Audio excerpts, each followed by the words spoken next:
Hello, everyone. Today on The Breakfast Show, Sovereignty Works. We have all the horses coming in from New York, and we get our first look in California of last year's defending Breeders' Cup Classic champ, Sierra Leone.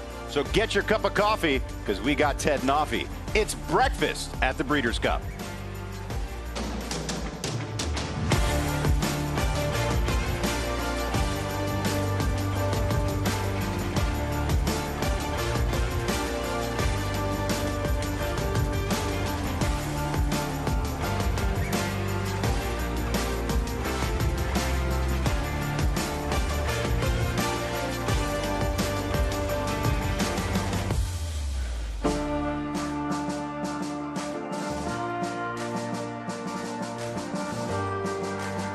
We are getting right into it. This was moments ago. Sovereignty, his much anticipated final work as he head towards the Breeders' Cup Classic with nothing short of Horse of the Year honors on the line. He has been the best of the three-year-old crop, and he is getting into gear right now. I'm joined on set by Joe Talamo and Simon Bray as always. And Simon, there he goes, getting into that work. Yeah, going to be nothing fancy here today. We've been talking to Bill Mott all week. Just, I think an easy half mile was the plan, is what he said yesterday. And that's his exercise rider, Neil Pazanski, assistant trainer, said he's just a great horse to work. Very push button, does everything you want, and you can see he is just doing so good right now, Joe. Yeah, has his ears straight up, doing it really, really easy. And you said it. They don't want nothing too intense today. Something just very modest. They're only 5 days out from the big one. And I tell you what, he could not look any better right now. He is doing this very, very easily. I think this is exactly what Bill Mott wants. There he comes around the turn there and just moving beautifully. I mean, just got a great way of going. And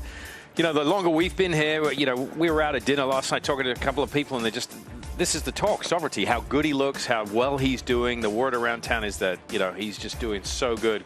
I mean, probably the best he's done his whole year, and he looks like it. I mean, just look how fluid his stride is. He could not be hitting the ground any better, doing this very, very easily. Like I said, we're only 5 days out. Not going to be a really big gallop. I'll just kind of stretch his legs, and I think he got out exactly what they wanted to with this. It's not often that the Breeders' Cup Classic winner gets outshadowed by a three-year-old the following year, but I feel like that's the case here in 2025. As Sovereignty stopping the clock there in 49-4 for that work and doing it as easily as possible. Yeah, I tell you what, Bill's going to be really happy. I mean, great job, Neil Pazanski. I guarantee you, I guarantee you, he told him to go 49 or 50. And he hit it right on the mark. Absolutely perfect.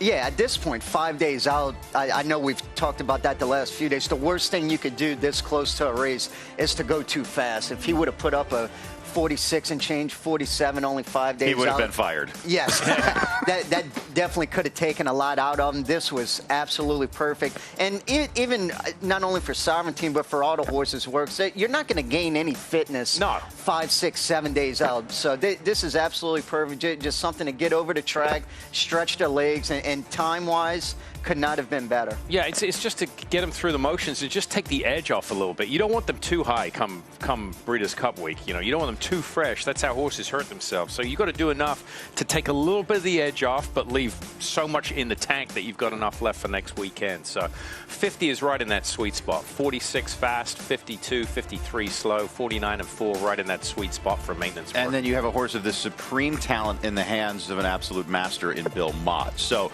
it's a double whammy there, where you have connections involved that know more about horses than most who ever throw a saddle over one, and they get their hands on someone like this. And that's why we've seen him every race get faster than the race before. The works have been perfect. Everything leading up to the Classic, everything this entire campaign has been meticulously well done. I mean, look at him, Simon, right after the work. I know he didn't go fast, but still, it doesn't even look like he worked at all. It looked like he went out for a jog, and honestly. Look at his mental disposition walking back. What gets me is his trunk in the middle of him. He's just so thick. I mean, that is literally like a barrel in the middle there. I mean, he doesn't tuck up. He doesn't draw up to the back end of his stifles there and look light. I mean, he's just an absolute beast. And I know we touched on it a lot Derby week. As good as he was doing and looked Derby week, I feel like he's only gotten bigger and stronger as the year went on. Yep. I know. I tried to get away from work last night and go out to dinner with you guys, and all we were talking about was how well Sovereignty was built. Yeah. I mean, that dominated the conversation for the first hour we sat down. He is a tremendous specimen. And he's, as we said yesterday, the type of horse that you could just pick anybody off the street who's never seen a racehorse before, put up 100 horses, and they would point at that one and say, he's the best. He's that obviously tipping his hand as to how talented he is. And his demeanor, too. After a workout, a lot of times, a lot of horses, they'll still have a lot of that energy built up. I mean, he just went right back to almost like he came on the track for the first time. And I'll repeat it. That's the difference between good horses and great horses. Good horses and great horses, if they all have the same talent, but I think for me, the difference that makes them the difference between good and great is the mental disposition. If you got one with a lot of talent that's a Looney Tune and he runs off all the time, they're never going to be great. A horse like him, I mean, as Neil Pazanski said earlier this week, he's just so easy to ride because he does everything that you want him to do. He's like that perfect student in class that does everything right. Earlier in the week, you did the works from February prior to his debut all the way through the Derby, and then the most recent works that we saw of him and how he had progressed in the morning. If you showed that work right there, that 49-4 versus that work versus in February, I mean, you'd be hard pressed to say it was the same horse. Exactly, you would. I mean, there's no question about it. It's literally like taking, you know, an athlete or a player in single A baseball, and then, you know, 2 years later watching him in the major leagues hit home runs and the muscular development, everything. I mean, later on in the week we can probably do that. Eliminate all the works in between. Just show the first work in February and that work. See the difference. Not only that, going back to that work in February, he was being asked to keep up with that horse. Out of the gate. And could not keep up. And would they go 102 and change? Now is the complete opposite. He's starting to drag him around there. So totally flip-flop. Yeah, he is absolutely gorgeous as he finished up his final bit of major preparation for the Classic. Of course, we will talk to Bill Mott. We have our reporters all over the racetrack today. They finished up all the work up at Santa Anita. They've finished up the work in Kentucky. We're going to have everybody here at Del Mar. Everyone's shipping in. Tomorrow we'll get a good look at all the Euros who come in. But today, a number of New York horses hitting the track for the first time. A lot of them coming in yesterday and last night. Yeah, looking forward to seeing them. We haven't seen much of those. One quick thing. I just want to backtrack on Bill Mott for a second. It's something that shouldn't be dismissed. Doesn't want to overshadow the Breeders' Cup. He has actually got a runner on Saturday in the Melbourne Cup in Australia. He's the first American horse ever to run in the Melbourne Cup. I mean, that's history-making if he could pull off the Breeders' Cup Classic and the Melbourne Cup on the same day. Parchment Party for Pin Oak Stud. They want a kind of a win-in-year-in race for the Melbourne Cup, the Belmont Gold Cup. So, I mean, that's an unbelievable achievement if you can pull that off. And then, didn't you say Johnny Velasquez was going to try and ride here and then I think with the time change, he can make it. Well, they'll probably be on the same plane as Nick Luck. Let's take a look at our cast and crew today. Very pleased to welcome to the program for the first day. You know him, you love him, Richie Prasad. In from Great Britain, we will be checking him with a little bit. We have Joaquin Jaime and Andy Biancone without her unbranded hat. Joining us first of all, Andy, what do you got?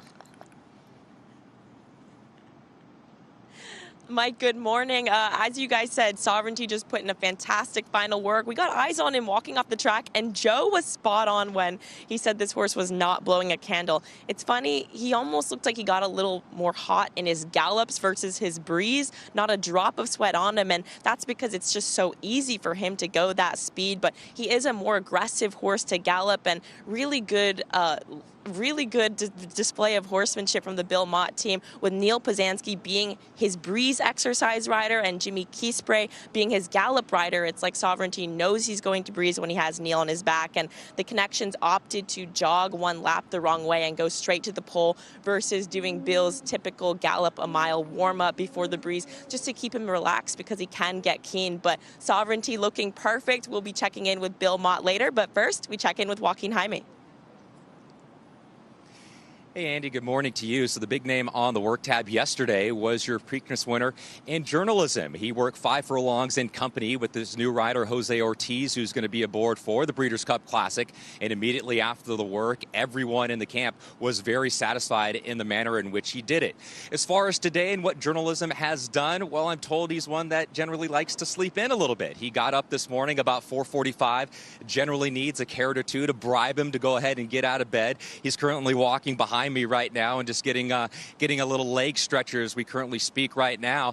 Just had a word with trainer Michael McCarthy as well, and I just asked him how he came out of that 5 furlong drill. Michael just said all is good and gave a thumbs up. So positive reports for team journalism the day after his 5 furlong drill in preparation for the Breeders' Cup Classic as we send you to Rishi Prasad. Rishi, good morning. Great to see you.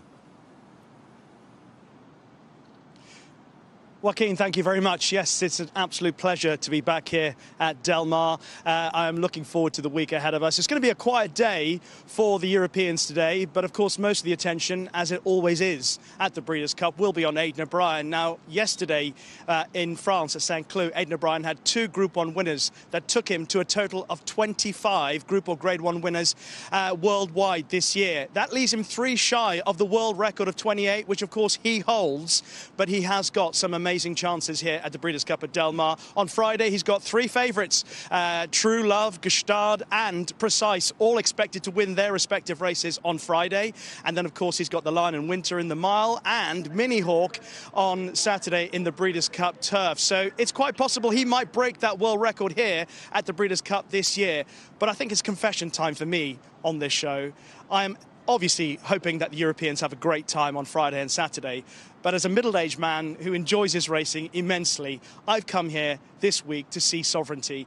I've listened to you guys talking about him this morning, and already I'm so excited about seeing what this horse can do. I've been watching him from afar over the last 12 months and just being in awe of what he's done, and I cannot wait to see what he's going to do on Saturday in the Breeders' Cup Classic.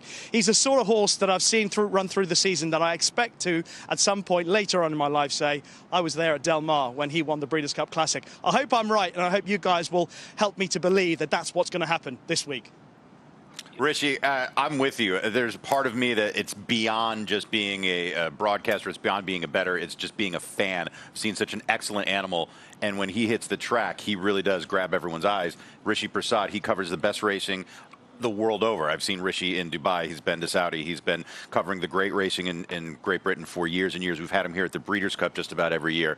And it doesn't matter. It captures the imaginations of everyone when a horse like Sovereignty's out there. I mean, how lucky are we to be up close and personal to him? Literally, yesterday we were, 2 or 3 feet away from him. And, I mean, this is going to be one of the best classics in years past. And just to get an up-front, close view to him is incredible. Well, I'll put it out there right now. I put it earlier this year. Rishi, don't worry. You are going to witness history. It's going to be one of those defining moments in Breeders' Cup history. Zenyatta, one we'll never forget, the unconquerable Cigar. It's going to be that type of moment, I think, on Saturday. Like Flightline winning by 100 lengths? Yeah, it's going to be, I'm telling you, it's going to happen, Rishi. All right, we will have more from Rishi Prasad. So great to have him back. Such a great part of our broadcast, and a treat for us all to work with him.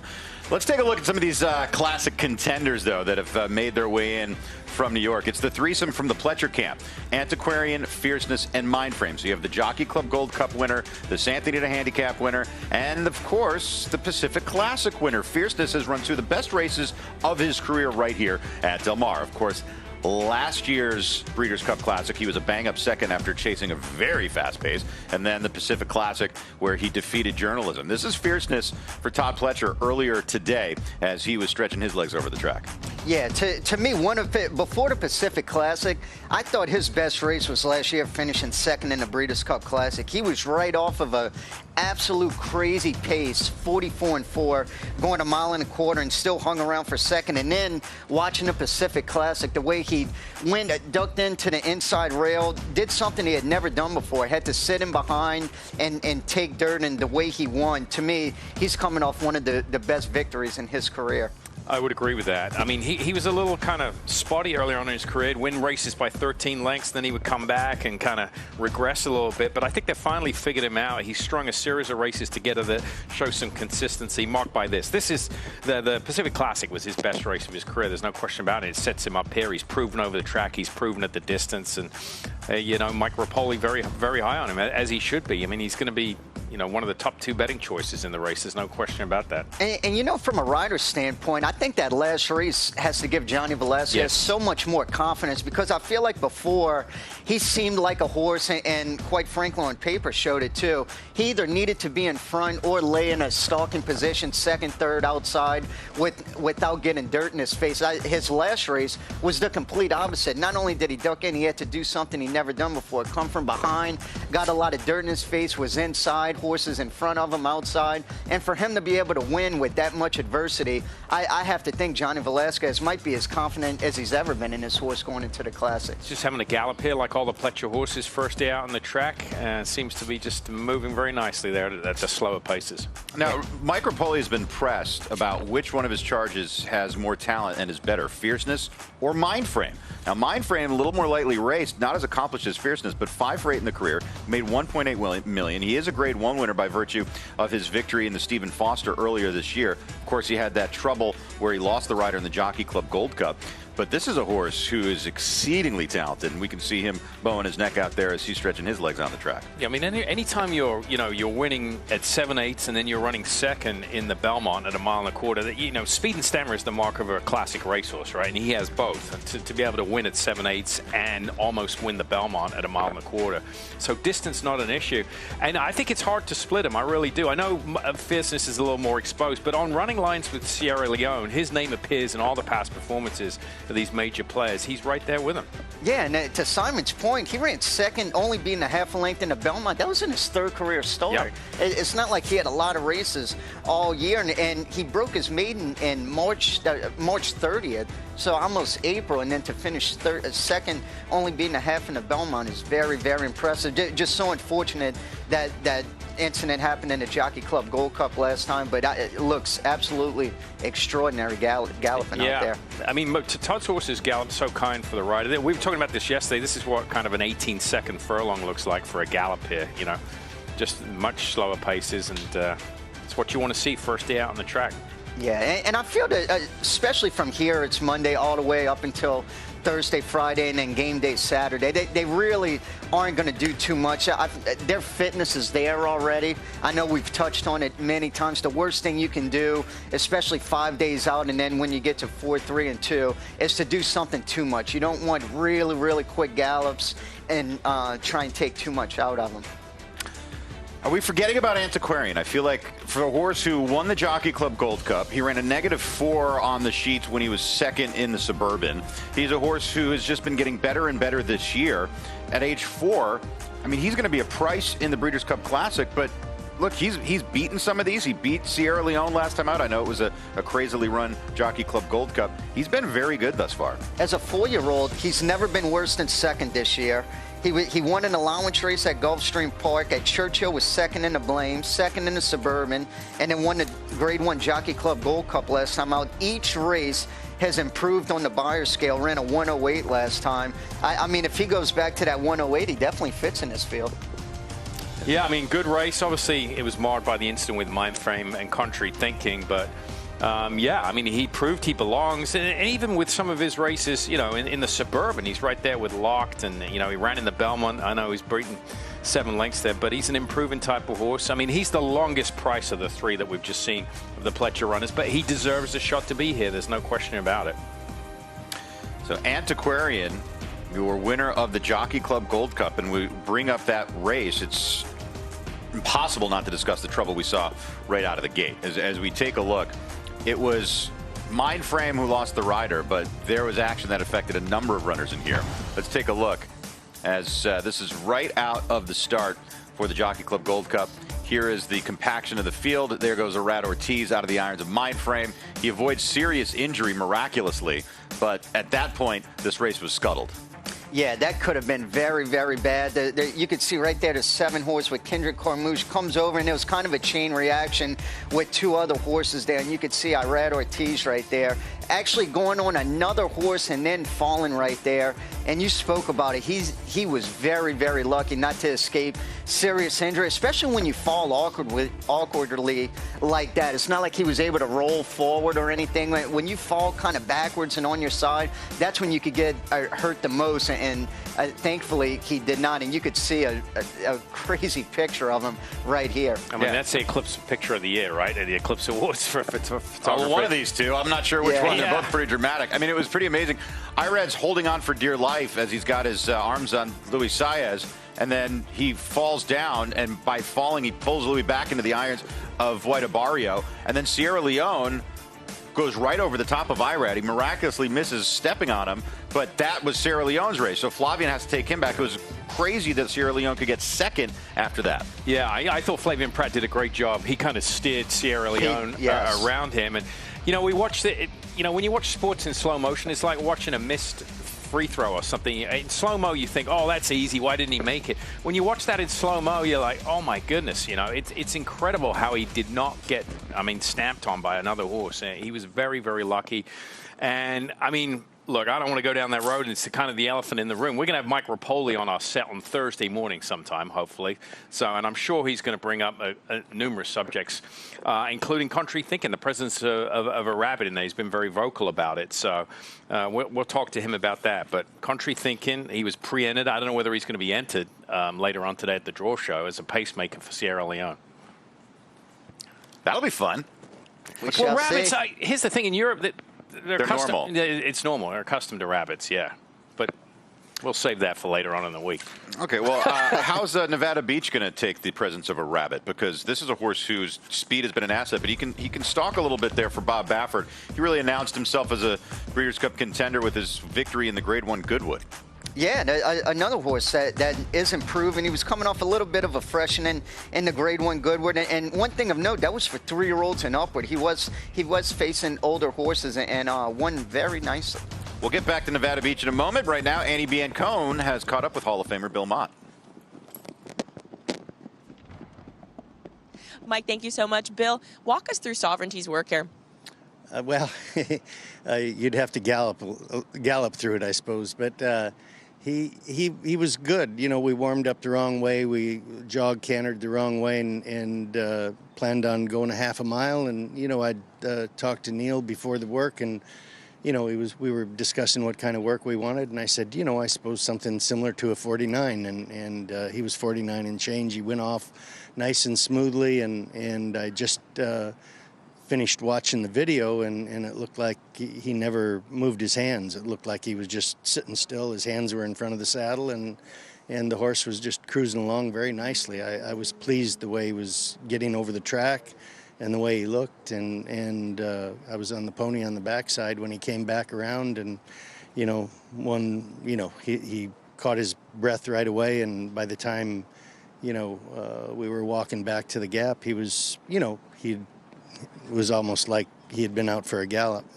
Walk us through the decision to back him up and jog the wrong way as opposed to your typical gallop a mile, stand and go work. He's gotten a little strong.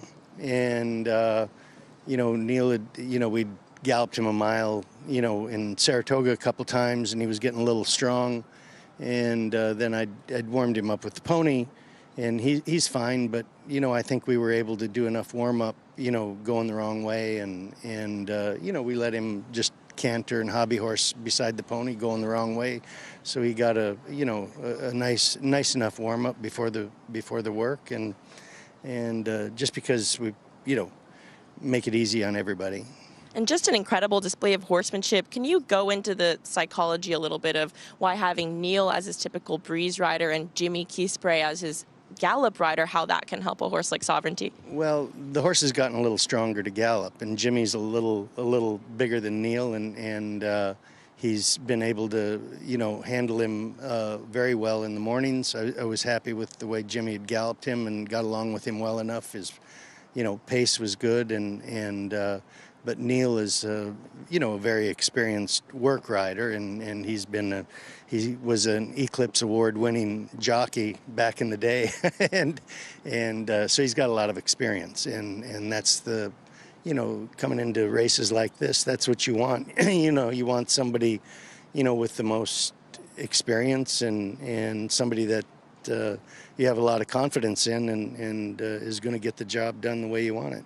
And Bill, I was just amazed. I mean, watching Sovereignty in the paddock yesterday after his gallop, he maybe just had a touch of white sweat on his neck and in between his hind legs, but today, not a spick of sweat on him. He was not blowing a candle. Is it just that easy for him to breeze and go that speed? Yeah, it looked like it was easy for him. And yesterday, of course, with the, we went back through the paddock and then you're going into a new environment and they're looking around and that makes him sweat a little bit. And he's always been a horse that runs a little bit hot. Even we have to be careful not to put too warm of a night blanket or too heavy of a night blanket on, because he'll sweat a little bit underneath. So, it can be 40 degrees out, and we just have a lightweight blanket on him.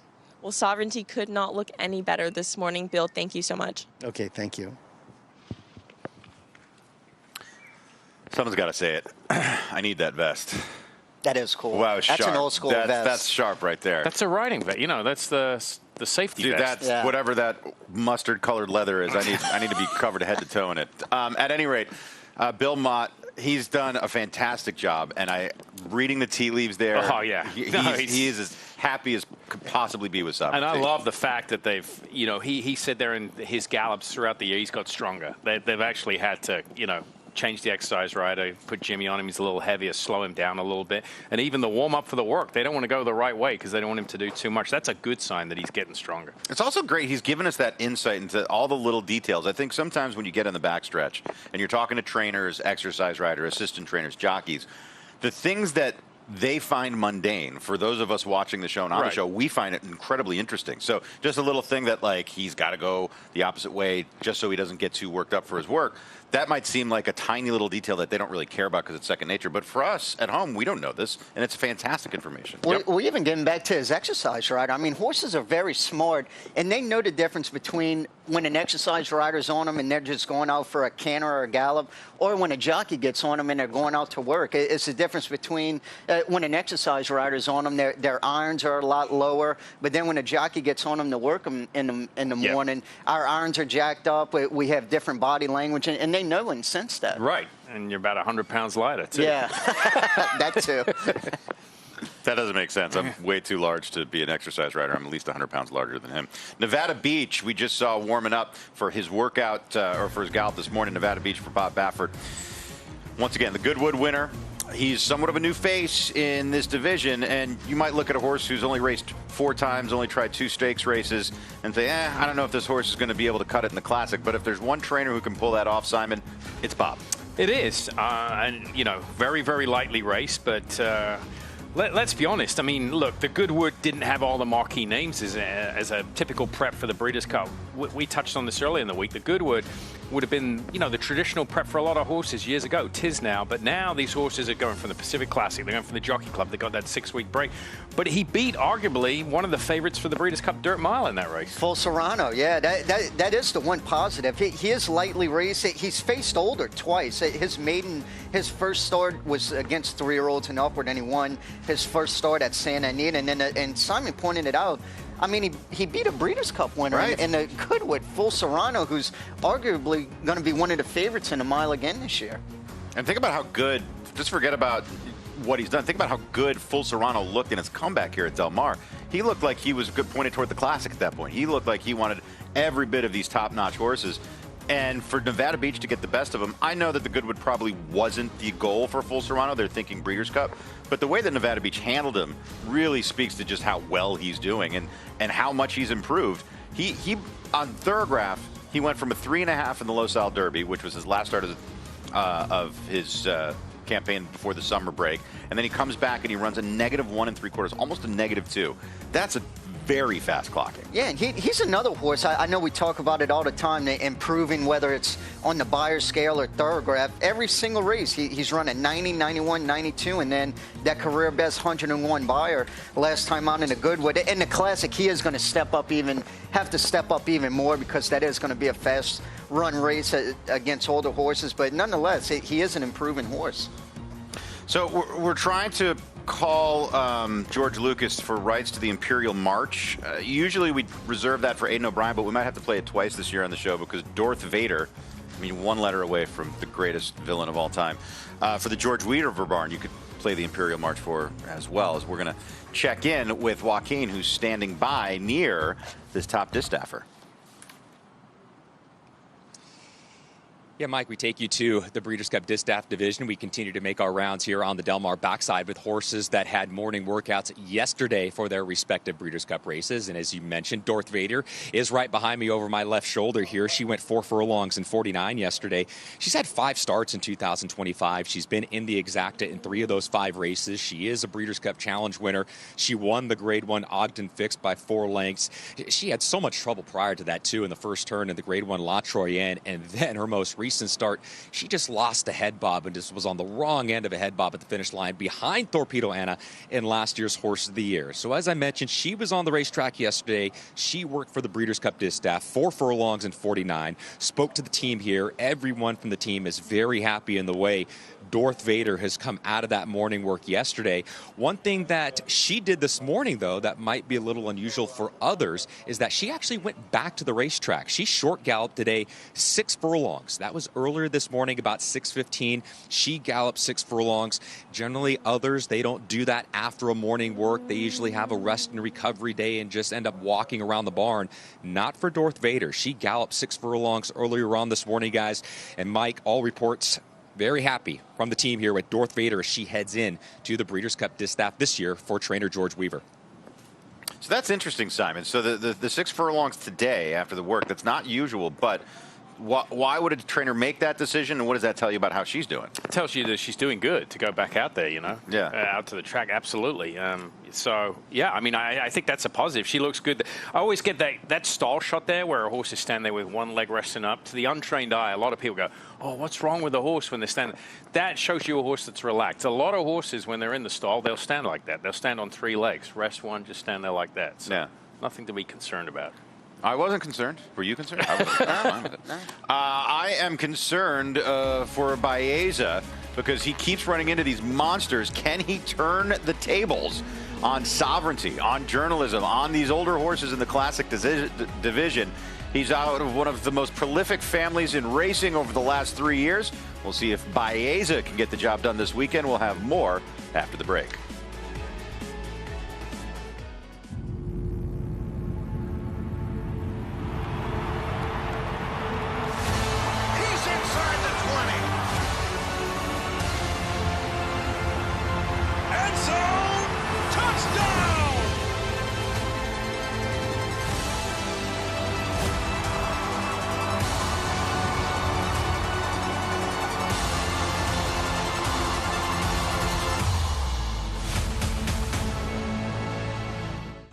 FanDuel held a shooting contest to promote its new MySpend tool.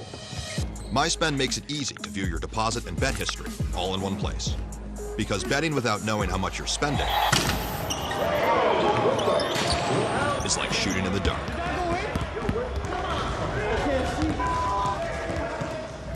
See the whole picture. Make FanDuel's MySpend tool part of your system and stop shooting in the dark.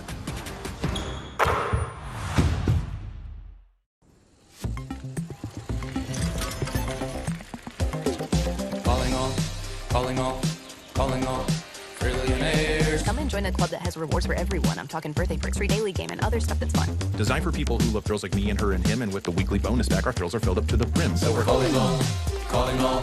Calling all trillionaires.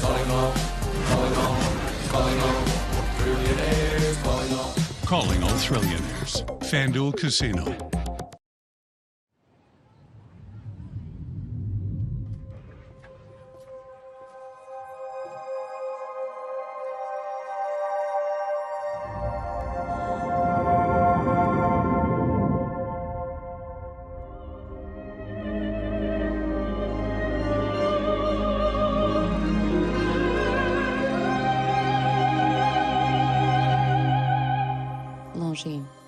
Elegance is an attitude.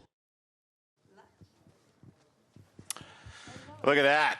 All the saddle towels for the Todd Pletcher runners. You see the 3 horse in the classic we talked about. Ted Noffey, who's the talk of the town in the juvenile division, and Time to Dream in the juvenile fillies turf. That's what it's like in the Pletcher barn. Actually, I got to tell you, only 5 runners in the Breeders' Cup this year. Easy day. Yeah. It's like a vacation. Yeah. He's going to come out and enjoy the weather. Here's Ted Noffey. Boy, has this horse been sensational in the first part of his career. He is a perfect 3 for 3. Grade 1 wins in the Hopeful, and then the 2-turn test in the Breeders' Futurity at Keeneland most recently. He looks the part of a favorite and a juvenile winner. He does. I mean, he absolutely aired in the Hopeful, winning by more than 8 lengths, and then came back in the Breeders' Futurity at Keeneland. Was his first time going 2 turns, and passed that test with flying colors. Went drawing away, had a perfect trip, laying right outside, winning by more than 2 lengths that day. Yeah, I mean, that's the key. He's proven around 2 turns. I think that goes a long way against some of these 2-year-olds. Obviously, you know, Brant is the big West Coast representative. He's never been around 2 turns, but yeah, I mean, what a weekend for Into Mischief it could be. You know, he's got Sovereignty in the Classic. He's got Ted Noffey here, just to name a couple. And, yeah, I mean, he looks like he's very kind to Gallup. He does. I know we talk about how horses react and stuff like that. His demeanor is so cool. You could see the ears straight up, not rank at all, kind of cruising around there. And this is his first time here at Del Mar. I know a lot of times horses will look around, or they might get too rank or a little lazy. He looks absolutely primed today. Back to what you were saying, Simon. It's the great horses have a good mind. And for a 2-year-old, and they can be a little more flighty, a little more skittish. For a 2-year-old, he looks very professional right now. Yeah, he does. A new environment. You know, it's what I've been saying all week. And Bill mentioned it to Andy about Sovereignty. He came in the paddock. New environment. Horses tend to get on the muscle a little bit. So there he is. Ted Noffey for Pod Tletcher. Say that 3 times. Oh, wow. Simon.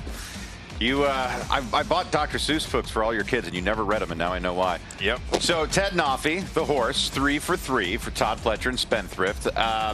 He won the Breeders' Futurity, which was the Challenge Series to get him into this juvenile race. Also won the Grade 1 Hopeful. $650,000 purchase. That's looking like a bargain right now as he's in the Breeders' Cup, and he's almost made that purchase price back in just 3 starts. And Pletcher's got a great record in just about every race he's ever run in, but 4 juvenile winners over the years. You say Ted Noffey, you may know Ned Toffee. Here's how this fantastic horse was named. So who is Ted Noffey and who is Ned Toffee? Well, that's interesting start. Ted Noffey is the more interesting of the two. There was an interview with me last year in which there was a typo. One of the trade publications just reversed the letters. Some folks in our organization, my kids, and apparently Eric, our owner, got a kick out of this. It went viral among our friend group, and then my brother and I ended up showing it to Eric. Ned's kids told me about the gaffe. I just said, okay, that's hilarious, and I made a little note of it. I've got a list of names. I wasn't aware of it until it showed up in workouts one morning. I've created a monster here because people are messing it up all the time, ourselves included. People now hesitate when they see me and they have to stop and think, is it Ted or is it Ned? People always come up to me now and say, how's Ted doing? And I have no idea if they're talking about the horse or if they're talking about my dad. So my answer is always, they're both great. I was sort of unprepared for the reaction that his name would get, and it's been a lot of fun. It's a lot of good-natured ribbing. He's always a good sport about it, but it's like I sometimes feel bad for him because we just are relentless. We're both big and gray. He's out of an old-fashioned mare, and I like to drink old-fashions. We weigh about the same, but people are really enjoying it and having a lot of fun with it, and that's a good thing. We do have a lot of fun. We have a lot of laughs. We try to keep it light. That was a great ad to dig up some old family photos of me growing up side by side with the full photos of Ted Noffey growing up and got the point across that TaylorMade raised a really nice horse. It's great because it's a fitting tribute to the namesake. Ned's a great guy, and he's literally the glue that keeps everything together at Spendthrift. He has way better qualities than I do. He's turned out to be a pretty nice racehorse, and fortunately, he can run.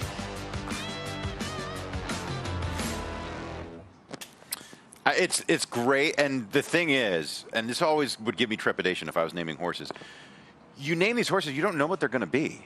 So, like, you could waste a great name like that on a horse who ends up being a 5-claimer and never really does much. But they got Ted Noffey, and he's a multiple Grade 1 winner and the favorite in the juvenile. So everything, it's like kismet, just worked out.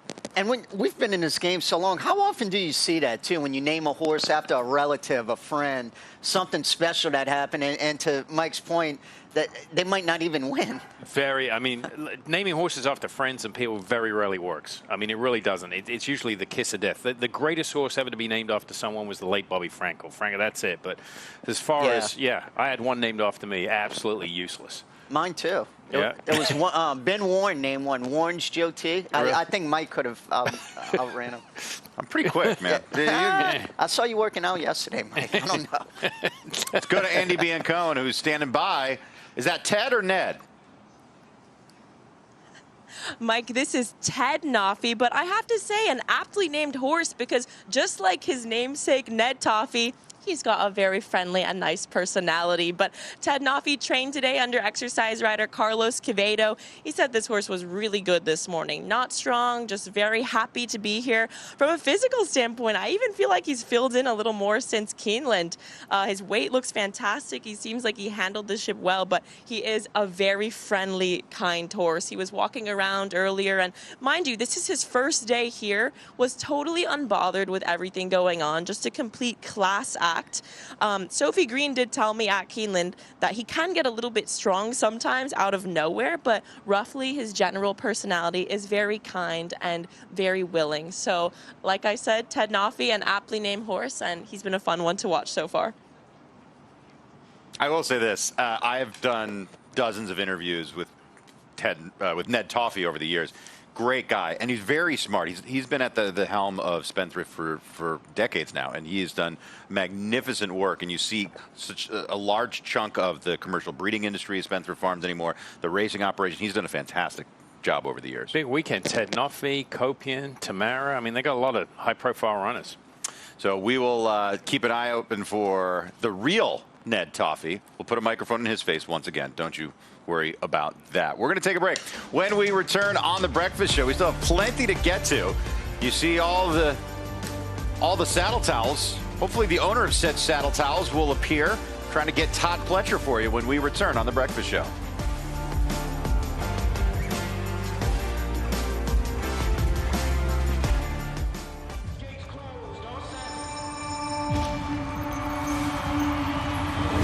At Calumet Farm, we're proud to offer proven stallions to fit every breeder's needs. With over 72 million in progeny winnings on dirt and turf,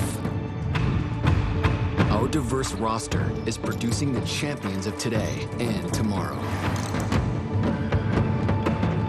Calumet Farm, a legacy reborn.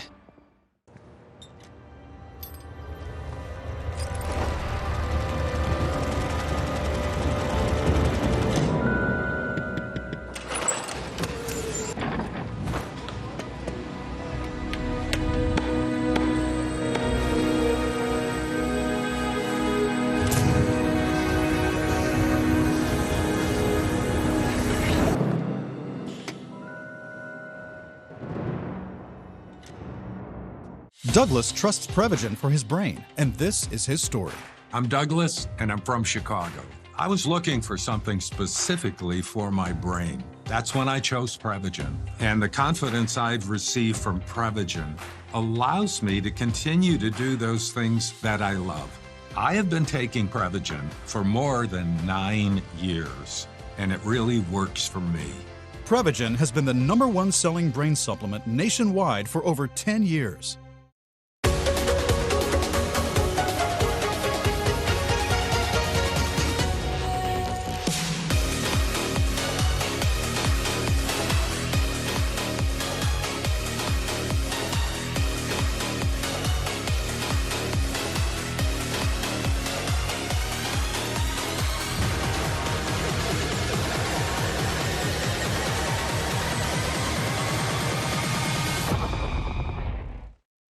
For centuries, the bond between horse and human has been forged in trust and hands-on care.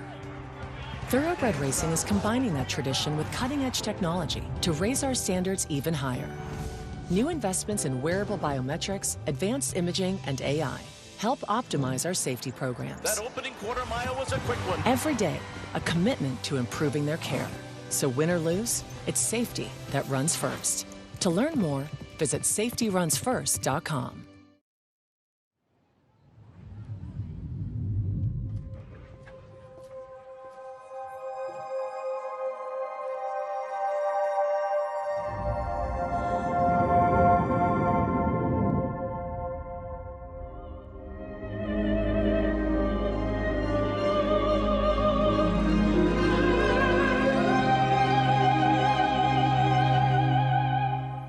machine.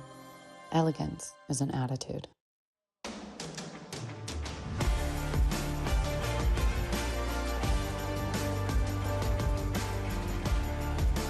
Well, the GOAT has arrived at Del Mar, and no, I'm not talking about Saffie Joseph's GOAT Brownie. I'm talking about the greatest of all time, Todd Pletcher. Todd, welcome to Del Mar, and please just walk me through the brigade of horses you have here. Who have we seen train so far, and who do we have to look forward to see train for the rest of the morning? Well, we've trained 5 of the 7 so far. We took the 3 classic horses out first. Just kind of keeping it simple today, kind of going out there once around. All handled it really well. So we've just got Celebrity Warrior and Tommy Joe left to go. In terms of these horses' dispositions, how they are in the mornings, I mean, are they aggressive? Are they relaxed? How would you go through these horses? The 3 classic horses are all pretty straightforward to train. Fierceness is very laid back, and Mind Frame will sometimes take a little more of a grip, as you might know from getting on him at Churchill before he won the Stephen Foster.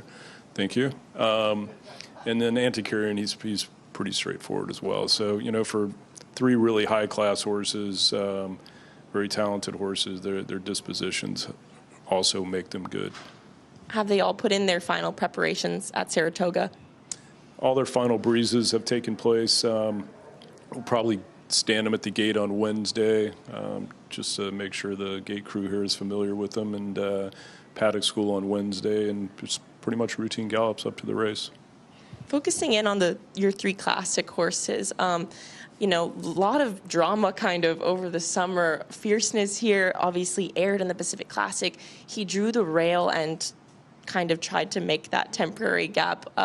With the post position draw being tonight, do you have any concerns about him drawing the rail again, or do you feel like that's something he's overcome at this point? I absolutely don't want to draw the rail, so I'm not thinking about it at all. Just trying to will it not to happen. So, you know, look, would he do that again? I don't know. It's an awkward setup, and as you know, a lot of time horses look for an open space, and you know that's what he did. We were very, very fortunate to overcome that, and Johnny did a great job of not only staying on but getting him corrected and you know, winning from there. So, but yeah, no bones about it. We don't want to draw the 1 hole again. And with Mind Frame, I mean, in the Jockey Club Gold Cup, you've said it yourself, this horse is a generational talent. He's extremely special. Just walk us through that incident. Obviously, he came back in great order and everything, but do you feel like that affected him in any way?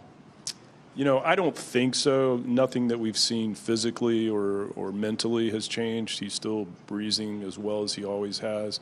You know, I think my biggest concern is from a conditioning standpoint, you know, I don't know what we got out of that. It wasn't obviously a truly run race. He did go around there, you know, about 1 1/8 miles, and he was running, but thankfully he didn't do what a lot of loose horses will sometimes do and just run, you know, in a panic state. He maintained his composure, kind of just drifted out into the middle of the track and slowed down to a bit of a gallop.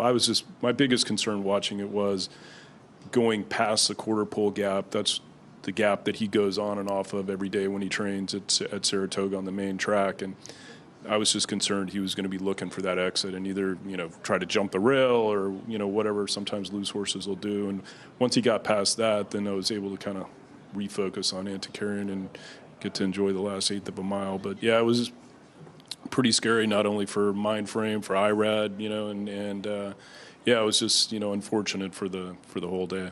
Did you have to alter Mind Frame's training after that race, just given that maybe he didn't get the full fitness he would have if he run the race properly?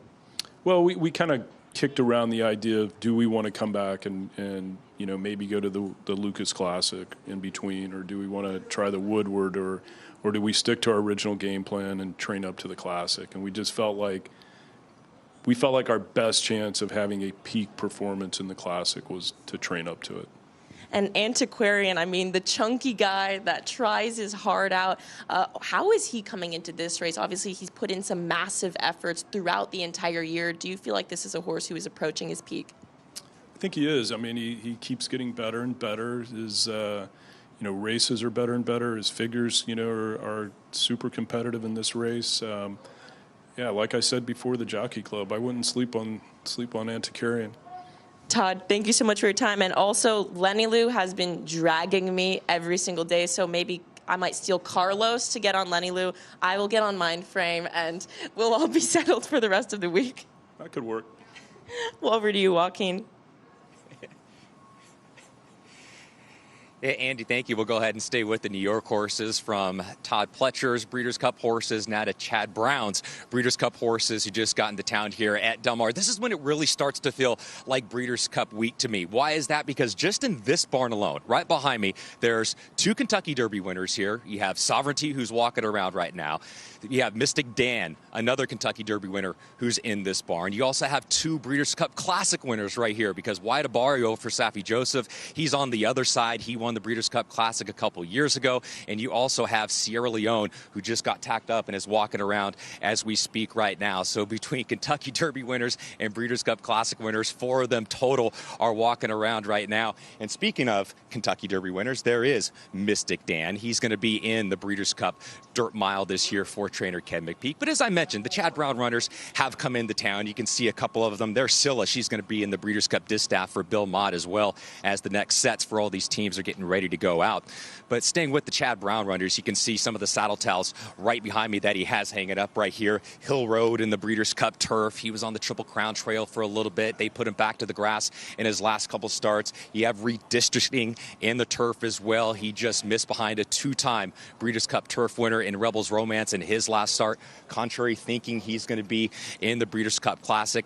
Of course, with last year's Breeders' Cup Classic winner in Sierra Leone, as I mentioned, he's getting tacked up, guys. He's going to be headed out for a jog as soon as the track opens up in just a moment right now for trainer Chad Brown.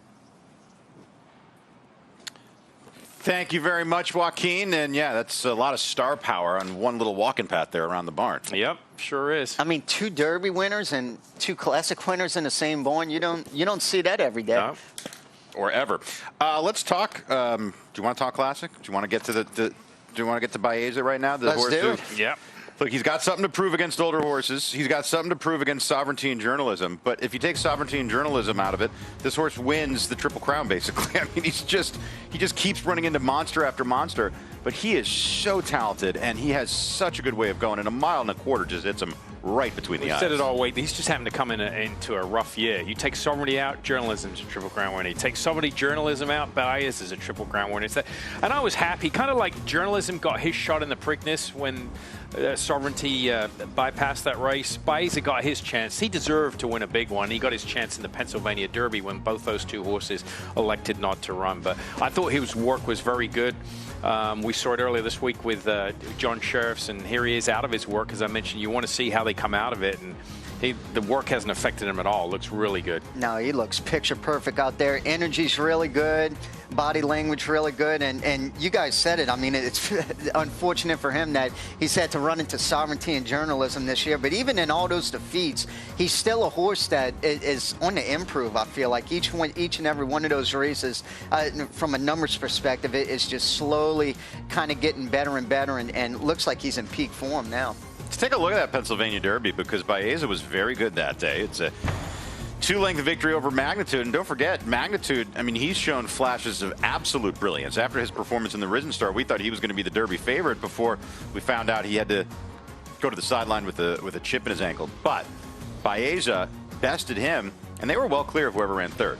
Yeah, he powered away very, very impressively here. He was coming off that second-place effort in the Jim Danny to Sovereignty, and finally got his first Grade 1 win there in the Pennsylvania Derby. And as we alluded to, very deserving, too, because he had to run into Sovereignty and Journalism all those races. Well, we saw in the shot there, Joaquin, Chad Brown was standing over your shoulder, so you only had to make a few steps to get him. Here is the former Eclipse Award-winning trainer with our reporter. Go. Yeah, Mike, and he's bringing in a strong team, of course, headlined by last year's Breeders' Cup Classic winner in Sierra Leone, here with trainer Chad Brown. So you got the rider just getting a leg up on Sierra Leone right now. What's the team look like for this year's Breeders' Cup? How many do you have? Yeah, I got 7, a little lighter than years past. My 2-year-old's a little behind this year. I've had a lot of sick horses all summer and fall, but hopefully that'll set us up for a big spring with those. So it's disappointing that the 2-year-olds are behind, but it's a good group. hear from them at age 3. But yeah, Sierra Leone's coming out here. We have some turf horses that have interesting shots. Village Voice is an interesting horse. It's only run once this year, but she's got a lot of upside. And Program Trading's flying in today. Just finished second in a Grade 1. I'm going to try him in the mile. And a couple other horses in the 1.5 miles are outsiders. Redistricting in Hill Road. We're going to take a shot in there and see what happens. And yeah, I mean, we're going to base the weekend around the big horse and see if we can pick up some pieces on the other races.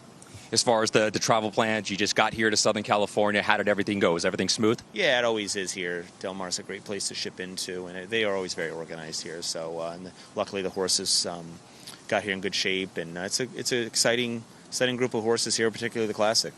The track just opened up right now. Next set is going out, including Sierra Leone. What can we see from these horses here today? My horses are all going to just jog today or trot once around the track. They're coming 2 days off of work. That's standard for me. And then they're going to pick up their gallops tomorrow. Appreciate the time, Chad. I'll let you get back to work. Thank you. Anytime. Thank you very much, Chad Brown, Joaquin Jaime, as Chad has a busy week in front of him as well. He always has a busy week. Guy's got 1 million horses, and it seems like they're all Grade 1 winners. At any rate, yes, the Chad Brown runners are in. And they kind of, I know we're supposed to be thinking about Breeders' Cup. Didn't they get you thinking about Derby horses from the Chad Brown barn next year? It's like, oh, a little behind on the 2-year-olds. You'll hear from them. You'll also be hearing from Brant. He wasn't cheap, but so far, the early returns have been very positive on this ultra-talented and well-bred runner for Bob Baffert. A closer look at his top juvenile when we return.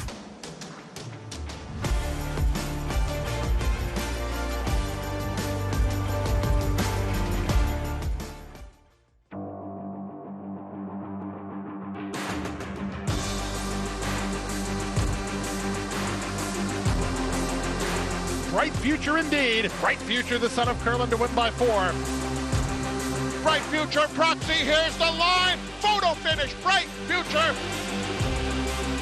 Bright future, look at that. Bright future, the class prevails. Bright future, standing at Claiborne Farm. Calling all! Calling all! Calling all! Thrillionaires!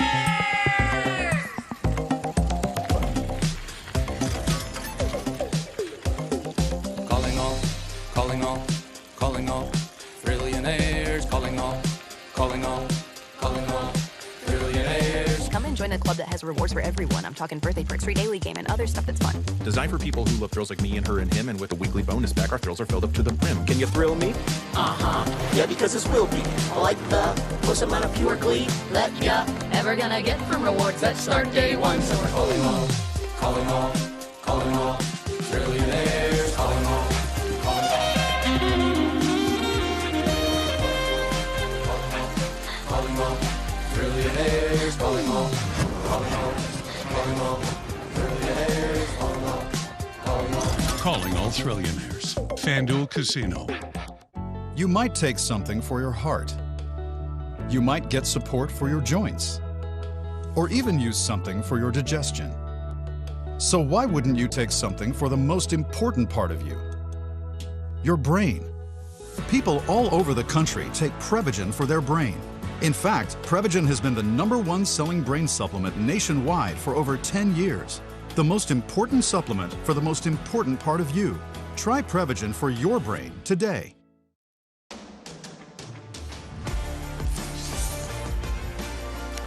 Look, you want to be the champ, you got to beat the champ. And Sierra Leone is the reigning Breeders' Cup Classic champion as he returns to the site of his biggest win of his career in a dramatic victory over Fierceness and Forever Young. 2 horses he has to face again. What's amazing is that none of the top 3 finishers from last year's Classic will be favored in this year's Classic. Yeah, this is I just cannot wait for this race to run. And I mean, looks a picture of health. He's 2 races back. He won the Whitney by a length, and he's coming off a 2nd place effort in the Jockey Club Gold Cup. I think definitely one thing that he will need is a setup up front. I know last year they went so crazy, that 44 and 4 half-mile that he was able to close into. So it's going to be interesting how quick the pace is going to be this year for him. Yeah, I think he, to your point, Mike, I think he's a horse that's going to get overlooked, excuse me. And I don't think he should. He's got the race in him. He's proved it. I thought arguably he ran the best in the Jockey Club. I thought he was the best because he was impeded early on, and he was taken. I mean, he comes from far back. I get it. But he was taken even further back than normally. He was 15 lengths back in the Jockey Club, and he was only beaten a length and a half. Right? And he was 15 and actually taken back to 18. Yeah. I mean, for a horse to, and he only got beat a length and a half exactly in that race. So I think, from a visual standpoint, he ran the best race in that. So if he gets the right setup, I think he will. I think there's enough pace in here, but he's going to be a decent price. I mean, he's going to be around that same price he was last year, 7-8 to 1. What kind of a horse has a better chance of beating Sovereignty? A fierceness type who's very close to the pace, or a Sierra Leone that could catch him late? Well, and we'll go back to that again. I think the Rabbit's going to have a lot to do with it, controlling the pace. Because if you have Country Thinking and fierceness, no one's going to go with the Rabbit. They know why he's in there. But it's a really hard situation because whoever is riding Country Thinking, if they open up by 15, that's a waste of time, right? You ride the race like the horse is not there. Yes. Who's ever sitting in second is the pace setter. But if they lap onto Country Thinking and the pace is pretty honest, I think Sierra Leone gets the right setup. What was amazing about last year's Breeders' Cup Classic, as we take a look back to a year ago, it was how fast the pace was, and how fierceness was very close to that pace, and he never backs out. It took an excellent run from Sierra Leone to best him, and that's why many think that even in defeat at the time, this was fierceness's best performance of his career. Oh, I still think that. Before he ran in the Pacific Classic, to me, even though he was in defeat here, but take away all his wins, I thought that was his best effort. I mean, to go a mile and lay close to a 44 and 4 half mile and hang around would be impressive. That was a mile and a quarter. I mean, you rarely, if ever, will see a half mile that fast.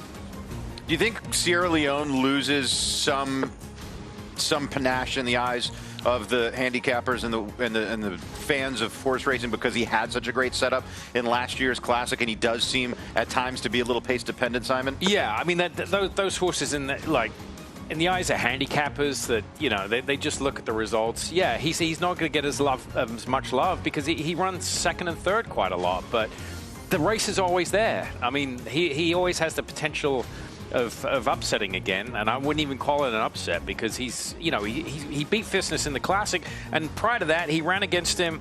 It was in the Jim Dandy, right? Yeah, he was only beaten a length by him, so he's not that far off of them. I mean, he's absolutely a legitimate contender. Looks like, yeah, he's just jogging here. You see, he's got the bell boots on in front, those 2 plastic covers over the horse's feet, so he doesn't reach up and grab himself.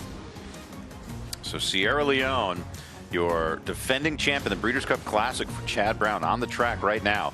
And he's, I'd say, about a quarter of a mile, maybe 3/16 of a mile away from the Breakfast Marquee, which opens today. Joe, you're going to love it. Free food. Oh, I can't wait. Cannot wait. Favorite kind of cuisine. The one you don't pay for. Do they have lunch and dinner, too? Slow down. Slow down. Finally, something about Sierra Leone. I love this horse. Hey, he just got here, Crystal. We're going to give you all the Sierra Leone you can possibly handle on the next 3 days of the breakfast show, but he just got here. It's his first day. He was in New York making all the final preps there. Now he's made his way to Southern California. But Sierra Leone, tremendous talent. And look, shout out to the connections. He won the Classic at 3. They kept him around for a 4-year-old campaign and a repeat date with Destiny. We'll see if he can't get the job done. He may be facing the toughest field of his life in this year's Breeders' Cup Classic. One thing about his record, too, he's never been worse than third in 13 career starts. I mean, he's run against the best. I mean, that's very, very impressive. That's the thing where I laugh at. People say, well, Sierra, he's made $7 million. He's won a Breeders' Cup Classic, and he's never been worse than third. It's nuts. By the way, Chicago Cubs girl 17, go Cubbies. Big fan of this team. I think that the house has good bones. Sierra Leone is one of my favorite horses. I definitely don't think he should be overlooked. I think he's going to be right there at the end. Absolutely. He is going to be making that move. Whether that move is good enough to win, whether it's going to leave him second, third, or off the board, that was what needs to be determined. But you can rest assured he's going to wind that thing up. I guess traffic is of some concern, although he seemed to have avoided a lot of traffic throughout his career already. Here's Scylla. This is a live look as Scylla breaks into a gallop right here, and I think he's going to work. She's going to work. She's got 4 race bandages on, tongue tie, rings off, all the equipment. She's dressed up to work, and you can see here she breaks away here. A little stronger filly. She came by the paddock yesterday for trainer Bill Mott. She a little more aggressive. Yeah, and she's, I'm sure Bill kind of wants something similar to what Sovereignty did. Yes. She's only 4 days out from her race. Nothing too fast, very modest today, hopefully. It looked like she's kind of clipping along pretty good, though. Yeah, she is. She's a little quicker than what we saw with Sovereignty. My guess is she's the type of filly that you've got to give her a head just a little bit, because you start fighting and reaching up with her, then it just becomes a wrestling match. But look at the way she moves, just bounces over the track. Beautiful mover. Yeah, it looks like she's coming back to the rider really nice now. Look at the stride on her, too. She's going out really good. I wouldn't expect a huge gallop out either, with her only being 4 days out from the distaff. So Scylla making her final prep here at Del Mar. This is live. We'll get you the time of that work as soon as it is handed in to us. But she has been very good in her 3 years on the track. She's a 5-year-old mare now by Tappet, and she has got tremendous residual value as a broodmare as well for Juddmonte. But right now, the racing is of the utmost import as she heads into the distaff. Yeah, she was in a filly and mare sprint here last year, finishing 4th, only beating a length that day, and then is coming off a nice 3rd place effort in the Spinster, where Gin and Nitrogen were 1-2 in there. She hasn't won since the Fleur de Lis of 2024, Simon. Is that a concern? Yeah, I mean, look, I think she's got to improve a little bit, but again, she's remarkably consistent. It's not like she's running bad races. She just fills out the exacta and the trifecta more often than not. So, you know, she's bounced around. She's been kept at one turn. She ran respectably in the Spinster. 46 3/5, so fairly quick. Yeah. You can tell. Yeah, you could see early on it looked like she was a little bit keen, but then she came back to the rider really nice. But that is a little bit quick, though, with only 4 days out from her race. You think that was by design, or you think that may be faster than what Bill wanted, Simon? It's hard to tell. I mean, it might be a little quicker, but she might be I mean, I'm looking down at her works before. She's worked in 48 and 40 a couple of times, so I mean, she can go that. And they might have just went a little quicker than what they anticipated. We'll see. I'm guessing it's a little quicker than what you wanted. Thank you, Joe, for the straight answer. As there's a look at Scylla going to the backstrap. I mean, he hasn't worked for Bill Mott in years, but he still acts like the employee sometimes. Well, you never know. And I tell you why I bring that up. When I came to, I'll give you a little story. I came to the Breeders' Cup with him in 1997. Bill was known for working 5/8 and 102, a half and 50. And the only reason I say that is because I was out here on my own with all the horses before he flew out and was giving them a workout. And he called me up on the phone. He goes, we ran 1-2 in the distaff, 2nd in the Breeders' Cup Mile behind Spinning Wild, and 2nd in the Classic behind Skip Away. And he goes, I want all these horses to work 5/8 and 59. And I'd never heard that come out of his mouth before. And I was like on the phone, like, just silence. And I started laughing. He's like, yeah, absolutely. He goes, I want them all to work in 59. We're in California. That's what they do there. I need to sharpen these horses up. So that was 2 weeks out. This is only a week. But that's why I err on the side of caution. You never know. I will say this, in California, and this is our backyard where we're having the Breeders' Cup, we have the fastest and the fittest horses in the world, and there's no question about that. Well, because they get there's one of the things, having worked on both coasts, I found out here, there's no days off here. The weather doesn't. Yeah. A lot of times back east, you're forced to not train because of the weather, or train lightly. Here, you train every day because of the weather. We're also on an island too, so if your race doesn't go, you better be ready when your race goes. Yeah. You better be ready. As we check in once again with Andy B. and Cone. Well, guys, I just want to let you know the Mark Cassie Brigade has shipped in and standing by with the girl who does it all, Nitrogen. Obviously, an impressive filly both on turf and dirt. Grade 1 Alabama winner, most recently 2nd in the Grade 1 Juddmonte Spinster, but just an incredible filly to see in person. She is huge, she is imposing, but she is as kind as can be. I mean, she's just been nuzzling my neck, checking out my hair, very polite in the way she checks out the mic. Some horses are like, wah, like trying to take it out of your hand, but Nitrogen, just polite as can be, a gentle giant, and I can't wait to see her train in the mornings. She's a very fun one to watch, just big and beautiful. Did get an eye on her at Keeneland quite a few times, but she seems like she's settled in really well. She's yawning right now, just enjoying a nice relaxed morning. Assistant trainer Shane is here, and he's bringing the candies for Nitrogen, which is what she wants, I guess. But just bribed by mints. That's the way to a horse's heart. She is sweet as can be, and I'm just so enjoying her company right now. I like the hat, Andy. Very on brand. As Nitrogen, she's a super talented filly, and you can't take away what she's done in her resume. She's 6 for 8 this year. She's made $1.5 million. And Mark Cassie's very confident in her abilities. I mean, she started her career off on the turf, and then she ran in a race at Saratoga that was listed on the turf, and then they ended up running her in the slop. She won that, and then aired into Alabama. And I thought probably should have won the Spinster last time. Yes. She kind of drifted out a little bit in the end, only got beat ahead to Jin Jin, and I think it's coming into this race and really, really good fashion. Very talented filly. I mean, what she did on the grass and then make that transition to the dirt later is very, very impressive. So, yeah, I think Mark Cassie's very high on it. Earlier, I think our first show, he said they've all got her to beat, right? Right, I mean, he said they have to beat her. Yeah. Because I feel like they got to beat her. And Mark Cassie, he's great. He lets it all hang out. I mean, he is very forthright in interviews. He's not afraid to seem confident. He's an expert horseman, one of the best to throw a saddle over a horse.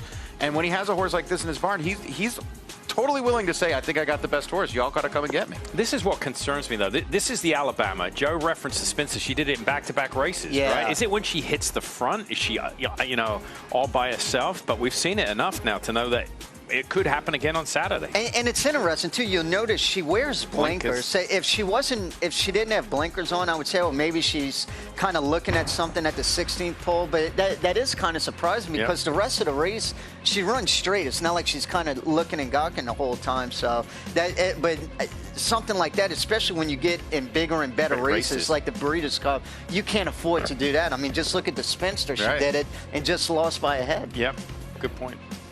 There's a look at Nitrogen as she was on the track earlier today. It was under the cover of darkness. Obviously, she's cooling out, having a peppermint with Andy right now, but she is on the track looking strong and looking ready to roll. She hasn't missed a beat since March, right? I mean, she pretty much racing every month, once a month from March all the way up to the Breeders' Cup. So she, when she works, she probably doesn't have to do too much. If you look at her workout pattern and her race record, she doesn't work any further than a half a mile. She doesn't need to. She's a filly, a lightish filly. Well, I wouldn't say light, but she's a filly that probably doesn't need a lot of work when she's in racing shape. And she just has those half-mile workouts in between races to keep it ticking over. Yeah, and to Simon's point, too, the good thing about her, how she's been able to keep that form for so long, too. Mark Cassie really spaces out her works, too, like 12 days, 10 days, 8 days, which helps so much. She's not on that 6-7 day kind of blitz, a half a mile, 5/8 every week, and I think that's why she's been so fresh this year. Yeah, I mean, look at her. She's very feminine-looking filly, daughter of Medaglia Dora, and you just want to keep weight on these fillies. So between the race record and the workout pattern, you don't need to do too much work. Got to keep their head and the feet up. Head bowed, that forces the horses to use their hind end a little more. When they gallop like this, they develop a stronger hind end. You don't see as much anymore, but a lot of horses gallop in draw reins. She doesn't have them on. No, those are just regular reins, but it forces horses to bow their head and just use the hind end a little more. And I think it's been so fun to see, too, Simon, because how often you see where horses are whether it's a colt or a filly, they look so good on the turf, and the connections just want to try them one time on the dirt, and it doesn't pan out at all. I mean, you could say as good as she was on the turf, she's that much better on the dirt now, winning the Alabama and just missing in the Grade 1 Spinster last out. Yeah, you're exactly right. I mean, that move very rarely works at that level, right? Usually it's the other way around. You'll go on the dirt and then you'll jump to the grass. But yeah, I mean, it's amazing she could do that. All right, well, if you two are ready to come up for oxygen talking about Nitrogen, there's a lot of steam coming from the Japanese contingent as we take a look at the horses making their way through the backstretch and onto the track. We've got Forever Young as he is coming back for a date with Destiny in the Breeders' Cup Classic as well. There's Forever Young as he is leading the pack in the yellow saddle towel for the Classic. I feel like he's our new buddy. It seems like every single day he comes to the set here, just kind of hangs out after his gallop. And we've seen this the last few days, ever since he arrived. Just so cool, goes out for a jog, walk, and just very chill. Yeah, it's 8:15 now. If you're up in LA, by the time you drive down there, it'll probably still be out. That's a good point. Even during rush hour traffic, yes, there is a look at the Japanese runners. And we saw the Japanese runner. They came in full force last year. They brought 18 horses in. This year, only 8 runners. But still, the depth of the talent has really been the biggest difference in Japanese racing in the last 10 years. They've always had that top-notch horse they would bring to the U.S., but now they're bringing them deeper in each division. Yeah, well, they're active at the U.S. sales. They're buying U.S. pedigrees. They're taking stallions back, and they've had success. So, you know, they know what to do. They know how to get it. Coming to the West Coast is a much easier ship for them, coming from, you know, Asia. So this is a good spot for them. Let me ask you this. Not what do you think the betting was going to be, but where do you rank Forever Young? Do you think he should be favored, second choice, third choice, fourth choice, fifth choice when you look at this field in the Classic? Because he is one of the reasons it's so deep. Start with you, Joe. That's tough. I would say third to fourth choice. I mean, he's definitely top 5. I mean, he was third in the Dubai World Cup. He won the Saudi Cup, and he was third beaten less than 3 lengths in the Classic last year. And he was 4-1 that day. Simon, do you think Forever Young can win this year's Classic with the field he's taken on? He can. I mean, he's got his race in him for sure. I mean, there's no question about it. But I don't think he'll be anything higher than the 5th choice. You know, you got Sovereignty, Fierceness. Those are the 2 key main players. And then right behind him, you know, Journalism, Baeza, Mindframe, Sierra Leone, Forever Young. I mean, all those horses. There's not, you know, more than a point and a half between them in my book, I don't think. I think he's going to be 4th choice. Yeah. I think it's going to be Sovereignty, Fierceness, Sierra Leone, and then Forever Young. I think he's going to get that. That would mean Journalism falls to 5th choice, or Mindframe falls to 5th choice, or something along those lines. But I just feel like we've seen enough of him in the U.S. We saw him in the Derby last year. We saw him in the Classic last year. He ran excellently in both. Comes in with a win in the Saudi Cup, the richest race in the world. I don't think that the Japanese aren't sneaking up on anybody here. They really aren't. I think what's so impressive, too, the shipping doesn't take much out of him either. Let's check in with Andy Biancone. Mike, we're standing by with Enrique Miranda, exercise rider and assistant trainer for Cherie DeVaux. Enrique, let's walk down your shed row and just tell me who we have and a fun fact about them. Oh, okay. So here we have Dr. Agnew. Fun fact about him is he's very spicy in the morning to go to the track. Very spicy. Okay, we like a spicy boy. And who do we have up next? Up next, we have Deep Satin here. Fun fact, she just hangs out by herself. She's just very quiet. She likes to be left alone. And when does She Feels Pretty get here, and what's a fun fact about her? She Feels Pretty gets here later this afternoon, and fun fact about her is she likes to hang out with her best buddy, Mickey. Will Mickey be here too? Mickey's on his way too. I love to hear it. Enrique, thank you so much, and great work with Team Cherie DeVaux. Thanks. She's just all the time.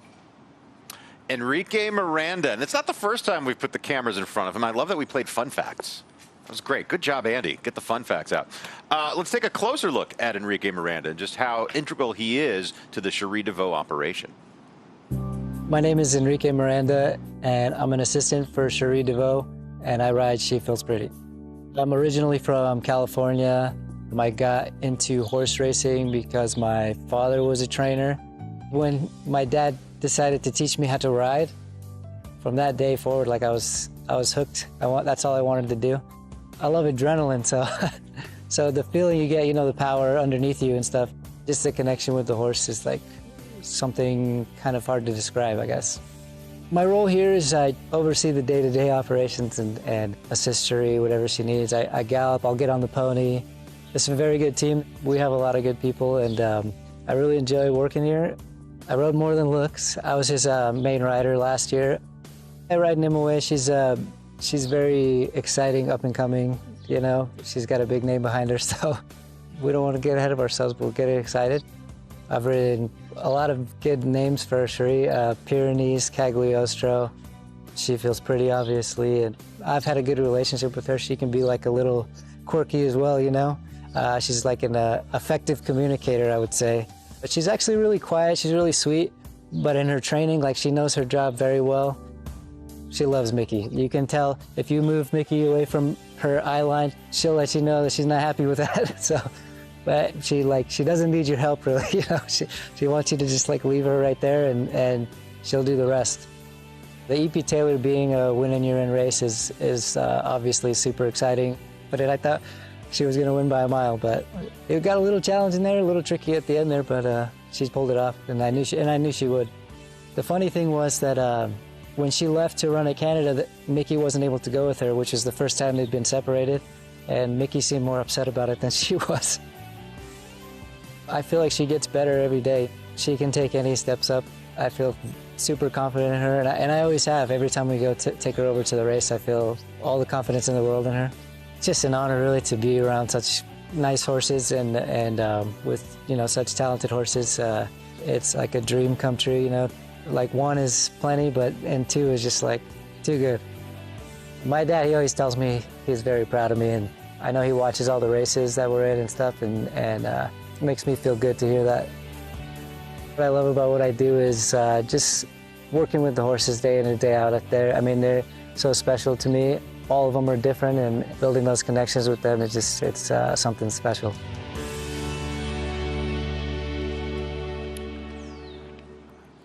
There's no trainer in the game that's hotter than Cherie DeVaux is right now, and what she's done since going out on her own over the last several years, and how quickly she has climbed to the Grade 1 ranks and then winning a Breeders' Cup race with More Than Looks last year.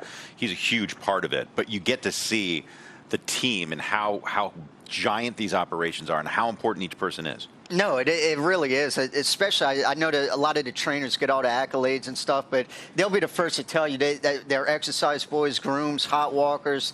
I mean, they're kind of the glue that keeps everything together, because without them, trainers, especially with a big operation like that, can't operate. You can, and exercise riders are the key, because, I mean, they control what happens out on the track. I mean, you can't control it. It's like your players as a coach. You know, you can only do so much. It's up to them. You don't know what Cherie DeVaux's barn is like without Enrique Miranda. Just like we don't know if Bill Mott ever makes the Hall of Fame without Simon Bray. Wow, that's a touche, Mike. Kidding. Let's get out to Chancer McPatrick right now, who's on the track, going in the dirt mile. One of the many Chad Brown runners. This horse. He had some highlights through his career. He was very precocious at age 2. We thought he was going to be one of the top horses on the Derby Trail, but he's really turned into more of a 7-furlong miler type. Yeah, it definitely seems like one turn is a lot better for him. The Breeders' Cup Dirt Mile is going to be 2 turns this year. One going a 1 1/8 1/8, that's Saratoga, 2 back in the curling, but started his career off, like you said, Mike, in really good fashion. Was 3 for 3, winning the Hopeful and the Grade 1 Champagne, and then was 2 to 1 in the Breeders' Cup Juvenile here last year, finishing 6th.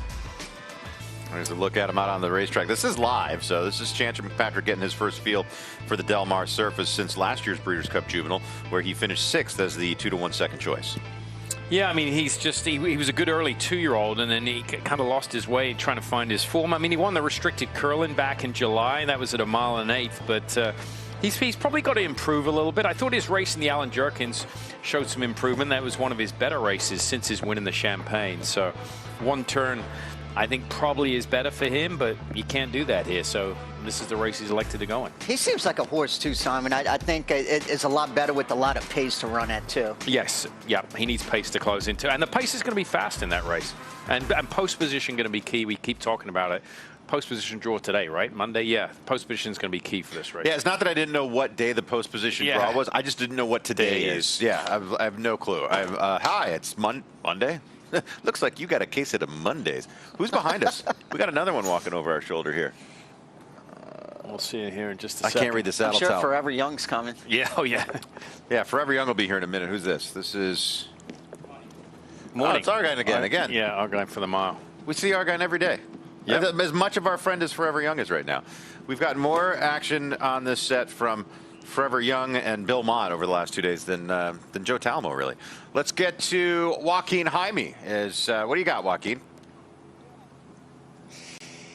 Yeah, Mike, we got to stepping over here. We made our way up to the starting gate, exactly to the starting point, and where they are going to begin the $7 million Breeders' Cup Classic. The starting gate is going to be right behind me over here, 1.25 miles, and you could just see just how long of a run-up that these jockeys and these horses are going to have. With the starting gate in position right here, and as we pan to the left over here, just from the starting gate to the finish line alone, Mike, that's going to be a quarter mile, 440 yards. And then from the finish line going into the first turn, you can tack on probably another 200 yards or so. So we'll just ballpark it and say these jockeys and horses are going to have 600 yards to go ahead and get position from the starting gate to they hit the clubhouse turn. Now, here's the change. This is something that is going to be different for the Breeders' Cup Classic this year. As you can see this main gap, we're familiar with the Pacific Classic and the incident that happened with Fierceness. He drew post position number 1. He ducked in towards that temporary rail and eventually was able to get corrected pretty quickly.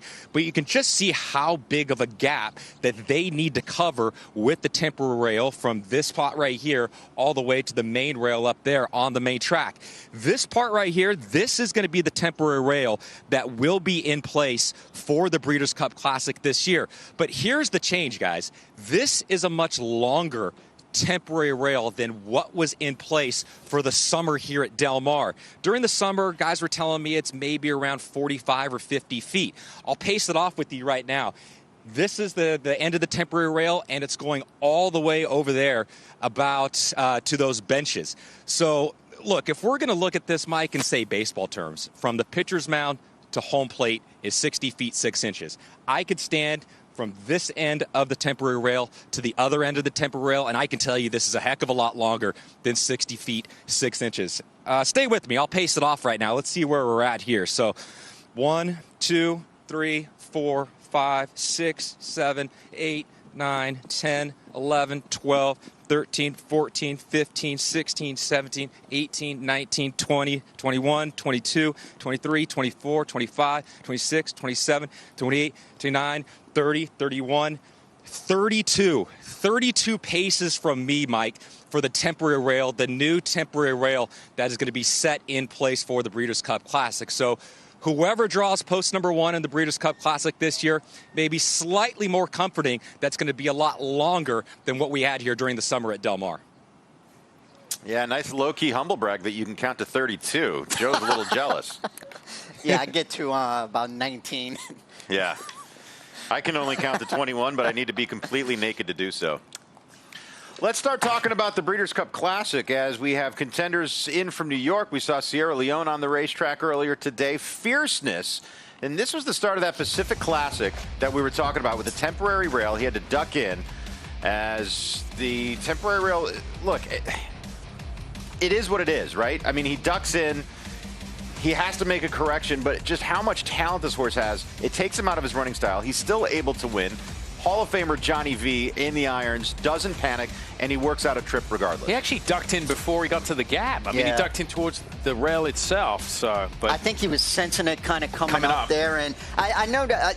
I know, like at Del Mar, they only run the Pacific Classic going 1.25 miles, but a lot of racetracks, including Del Mar, horses will run onto the chute, and you'll see that sometimes with younger horses. So I know everybody thinks, oh, he's an older horse. Why would he do that? A lot of times you're not really coming out of a chute like that and to start like that from the rail. But I just thought it was incredible that Johnny V even stayed on, much less was able to win the race after that. What's that feel like when you come out on a horse, Joe? You can sense it's going to happen for a couple millisecond before it happens, right? I would think a stride or two before it happened, Johnny V could kind of feel him kind of coming in, and then he reacted accordingly and got him back in. And that's why, to me, I thought that was one of his most impressive races, to overcome not only that start, but to do something he's never done before, is to sit behind and work out that trip.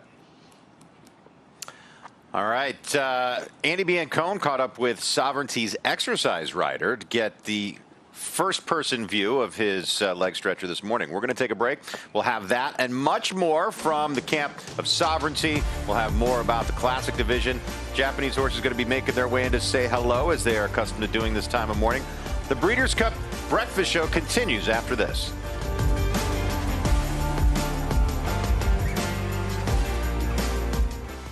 Every sire hopes to have a son to follow in his footsteps. An impressive debut. For Munnings, that son is Jack Christopher. Jack Christopher to win the Champagne. Unbeaten Grade 1 winner at 2.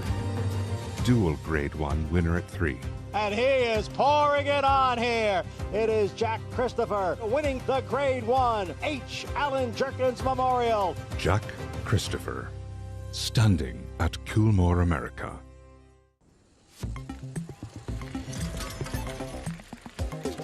Calling all Calling all trillionaires. Come and join a club that has rewards for everyone. I'm talking birthday perks, free daily game, and other stuff that's fun.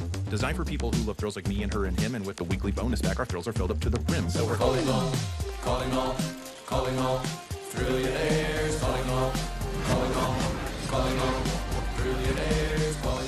Calling all trillionaires. FanDuel Casino.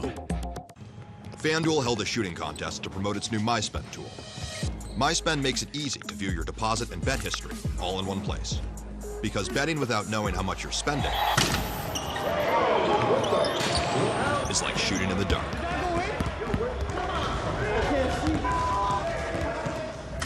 See the whole picture. Make FanDuel's MySpend tool part of your system and stop shooting in the dark. Join me as I take a deep dive into the least insulted ticketing app in history, SeatGeek. Did SeatGeek invent the ticket? No, but we do make them work. Drum roll, please. Ooh, how do I use the Seat View feature? It shows seats with a pole blocking the view. Don't buy those. What if I want to sit behind a pole? Buy those. Join me as I bore you to death with a series of interviews about a ticketing app that just does what it's supposed to do.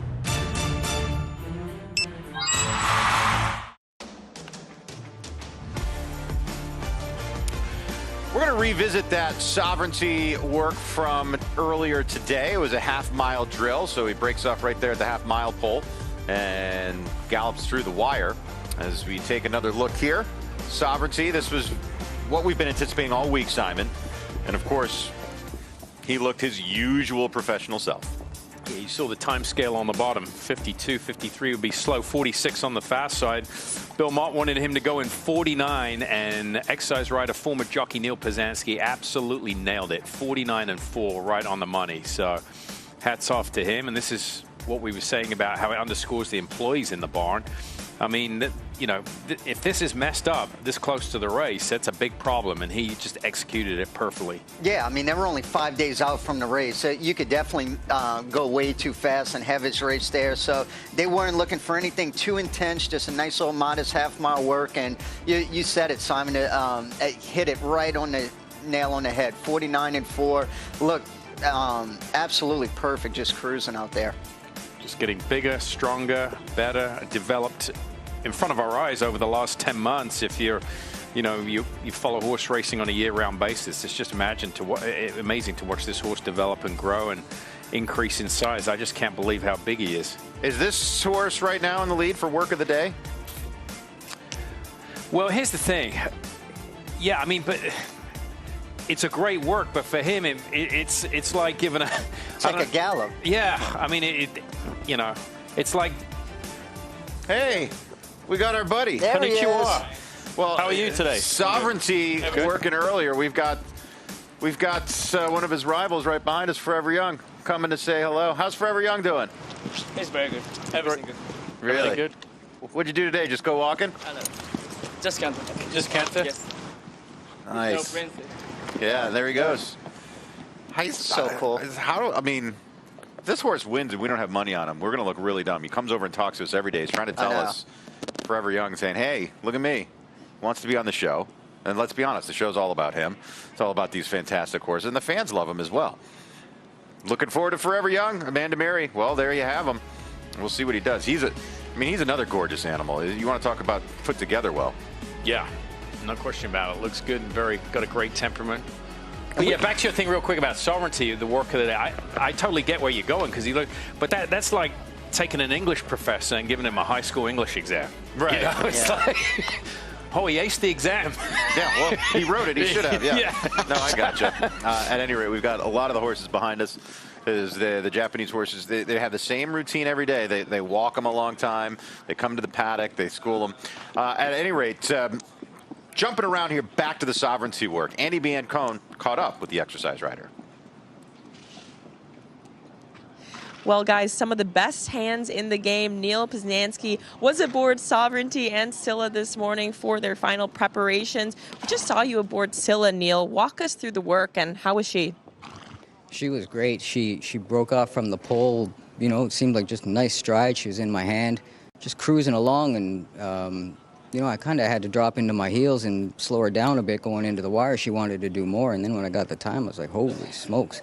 They sent the team in Kentucky did a great job. I mean, she's in very good shape right now. You've been galloping her here all week throughout the mornings. Is there a difference on breeze day versus when you're galloping? Can she feel a difference? Oh yeah, breeze day she's pretty professional about everything. On gallop days she can try to test you sometimes. She's got some quirks to her, but you know, usually she knows what she's got to do on breeze day, and she was very professional today, and I was very, very impressed with her. Would you say she's more of an aggressive workhorse even when she's working solo, or does she just do the right amount?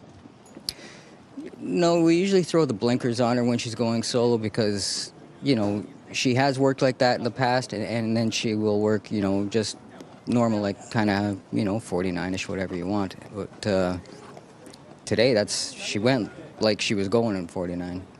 Now, I know you said she's been in Kentucky as of late, and you guys were up in New York, but is she a filly who you've gotten a chance to work with early on in her career? Yeah, we had her as a 2-year-old, and I've kind of been, you know, between here and Kentucky, she's, you know, I've been with her on and off ever since then, and, you know, I kind of keep myself around her. You know, when she's around, I try to be her morning exercise rider when we've got her, and the guy in Kentucky does a really good job with her. But yeah, she's kind of like been my little child. Developmentally with your little child, do you see changes from early on to now? Until she came in this last time from Kentucky, she's always been, you know, kind of the same. She's always had these little quirks, and she's just been totally different this time around. Everything she's done since she got here has been very professional, and today was remarkable for me. Circling back to Sovereignty, the work looked fantastic. It looked like he just skipped over the track very easily. Walk us through the feeling of working Sovereignty. You know, he's very deceiving. He can go in, you know, if you got him in company, he can go in 59, and if he's by himself, he can go in 103, and it feels the same. It's just like an extended gallop for him. So I've come to learn that when he's by himself, he doesn't tend to do a whole lot. Today was nice. Turning for home, he kind of actually grabbed the bridle, and, you know, normally he's just kind of floating around, and I was like, wow, that's good. So he's in very good order. Well, Neil, a little less pressure now as we approach the big days, but fantastic job and good luck throughout the week. Great. Thank you. No, Mike, he's got a lot of talent, Neil Pazan. For those that don't know, he was champion Eclipse Apprentice Rider in the U.S. in 1996. He got the Sovereign Award in 1996. So this is a guy that, you know, he knows a good horse and what it feels to underneath him. He did well. He made the transition to a journeyman. And then injuries and things kind of slowed down. He just quit riding and became a professional exercise rider. Well, he gave us a lot of information. Of course, Scylla, much more mature version of what he was used to seeing. So this time she's just been so professional, and then what we all know about Sovereignty, how great he is. But it's great to hear it from his perspective of how deceiving he is when you're on his back, Joe. Yeah, and he alluded to that too. So I mean, I said when he's in company, he could go in 59 and change, and when he's by himself, he can go in 103, and they feel the same. That's kind of what we were talking about the last couple days. The difference between a Ford and a Lamborghini, even though they could both go 80 miles an hour, the feel is totally different. Correct. Yep. Good analogy. I wouldn't know. I've never driven a Lamborghini. They're great. They're really good. Stop. The international runners have arrived. That's right. We've got horses. We've seen the Japanese horses, but we've got all these horses coming in. As you can see, the list is long. Touchdown in Cali. All international contenders have arrived at Del Mar. Let's check in with our international traveler, Rishi Prasad. Well, alongside me is Donica O'Brien, who could have potentially 3 runners over the 2 days of the Breeders' Cup meeting. Donica, first of all, how are you? When did you get in? Good, Rishi, thank you. I got in early this morning. So, yeah, happy to be here. Now, you potentially have 3. Havana Anna is likely to be the first one in the turf sprint. She ran really well at Newmarket, and it looks like the drop back in trip to this track would really suit her. Yeah, I think so. She ran a belter in Newmarket, obviously just touched off by Dad's filly, but I think stepping back to 5 will suit us. I think the sharp track is no problem to her. She seems to be all speed, so she's probably the realistically our best chance of the weekend. So yeah, looking forward to her. Can I just ask, when you have 2-year-olds and you're coming towards the end of the season and the Breeders' Cup becomes a target for them, at what point do you go, this is a filly or this is a colt that I want to run at the Breeders' Cup, or when do they really identify themselves as being the right horses to bring here? Yeah, I think they need a few things. They need a bit of gate speed, they need early pace, and they need to handle fast ground. I think if you have those 3 things, they just have to be very good. If they're good enough to run these races, then I think everyone wants to be here and run here. So if they have those attributes, we like to take a chance. You've got Valentina due to run in the juvenile fillies turf race. She, on her form from Royal Ascot, would have a chance. Is that fair? Yeah, her form is actually very strong. Her Ascot form is very good. Then she went to France and she was just touched off by a French filly that was then second in the Boussac. So her form is very strong. We ran her back on slow turf at the Curragh, which we probably shouldn't have ran her. But I think if she comes back to her best and she gets a nice trip round, I think she'll outrun her odds. At Silla as a reserve in the filly and mare turf on Saturday. Obviously, Minnie Hawk is probably going to come out and go in the Breeders' Cup turf itself. What if she does get in? What are her chances? Yeah, she's going up in trip by 3 furlongs, so it's kind of a little bit of a gamble. But it's in her pedigree to stay further than we've only been running over a mile. Her form it's been pretty strong. She was third in the Matrons, very good form. So if we get out a bit of improvement in a turn and track and up in trip, hopefully she'll run a good race. Last thing, Donica, I mentioned at the top of the show this morning here at Del Mar that your dad is 3 grade or Group 1 wins away from achieving his own record and 4 from breaking it of 28 Group or Grade 1 wins in a season.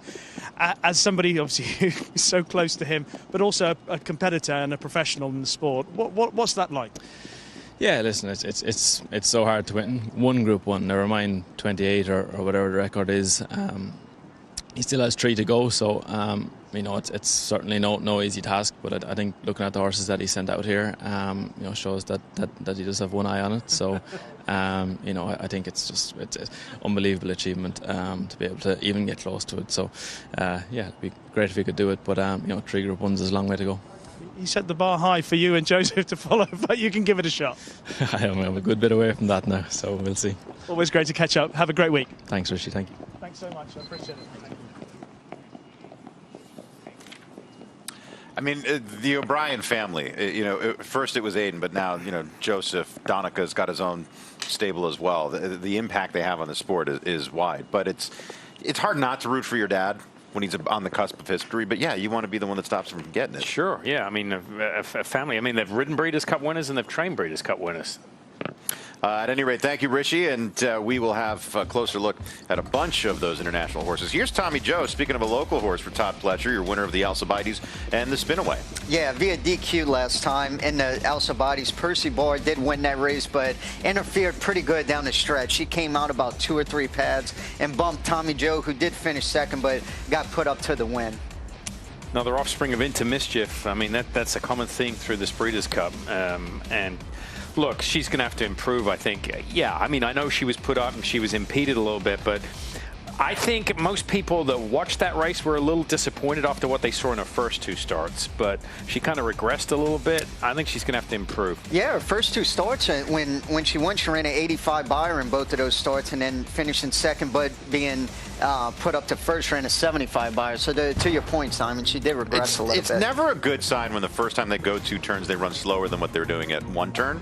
But it was also her first time, so we'll see what she does second time going 2 turns. This is still a very nice performance, even though she lost by 2 3/4 lengths. It was put up by DQ.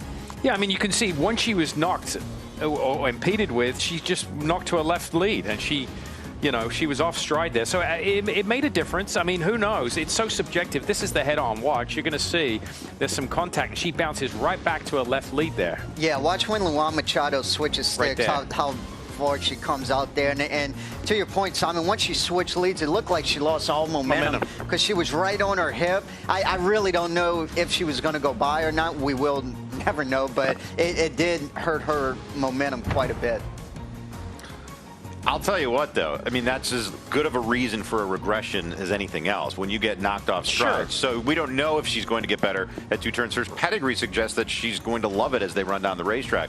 So we'll see what she does. But she is undefeated in 3 starts, even if one of them was by virtue of DQ. The interference certainly cost her. Oh, yeah, it did. And she's such a big filly, too. And one thing of note, too, in that race, that a mile and a 16th at Keeneland, you start and finish at the 16th pole. So when you turn for home, you have a little over an 1/8 of a mile. They call it a short stretch. So it's not like she had, say, at Churchill Downs that happened right at the top of the stretch, and she has a 1/4 mile to get her momentum back. I mean, once that happened, I mean, it's hard for any horse to come back, much less a 2-year-old filly that's only making her 3rd career start. So from a undefeated horse to a totally feated horse, that would be Celebrity Warrior for Todd Pletcher. 0 for 2. Debuted with a 2nd place finish at Saratoga and then was 2nd in a stakes race at Laura in the Salima last time out, as she is pointed for the Juvenile Fillies turf. Here's a look at Celebrity Warrior, this daughter of Saxon Warrior, owned by the Rapoli stable. Yeah, she's had 2 starts. She hasn't won a race yet, so it's kind of rare to see a horse that win a Breeders' Cup race that's still a maiden. But, you know, you can do that with 2-year-olds. She's running a stake. Obviously, she, you know, showed some speed last time out, but yeah, I don't know what to expect from her. She looks a little one-dimensional in that she just kind of, you know, likes to lay close and keep on trucking. Yeah, both of her 2 starts were going 2 turns, a mile and a 16th. At Saratoga, she was 2nd in her debut, and then they put her right in the stake, finished 2nd in that at Laurel. But, I mean, make no bones about it, she is going to have to step up to try and break her maiden in the Breeders' Cup. As Celebrity Warrior, it would be a dramatic way to break the maiden. Whenever we say breaks the maiden in the Breeders' Cup, of course, Good Magic comes to mind. But, I mean, how... It wouldn't, like you said, with the 2-year-olds, it's not as much of a difference, especially because once you have a super talented and well-bred 2-year-old, after a maiden race, you're going into a stakes. It doesn't matter. Yeah. So if the stake comes up and you were 2nd in your maiden, yeah, give it a shot. I mean, what's the difference? Yep. But like all Todd Pletcher horses, professional, doing her job, looks good on the track. As Celebrity Warrior, one of the 7 horses that he's brought into Del Mar this year. She's making a really good impression galloping. Energy looks really good. Nothing. We're only 4 days out, so the next few days you're not going to see, hopefully, anything crazy. Just keep them all cool and calm and just get that cadence in a good rhythm. Yeah, she's minding her business, well behaved. Tommy Joe beforehand, just a little more aggressive. The rider had a little more hold of her, a little stronger galloper, but got around there in good order. It's a Todd Pletcher kind of Monday, as Andy Biancona is back at the Pletcher barn with one of the stablemates of the horse you see on track right now, the uber talented Mindframe. Well, I'm happy to see my old friend Mindframe has settled into Del Mar perfectly. He trained perfect under his usual exercise rider, Carlos Quevedo, but I just have to reiterate, this horse probably gave me one of my best experience I've ever had in my little exercise rider career.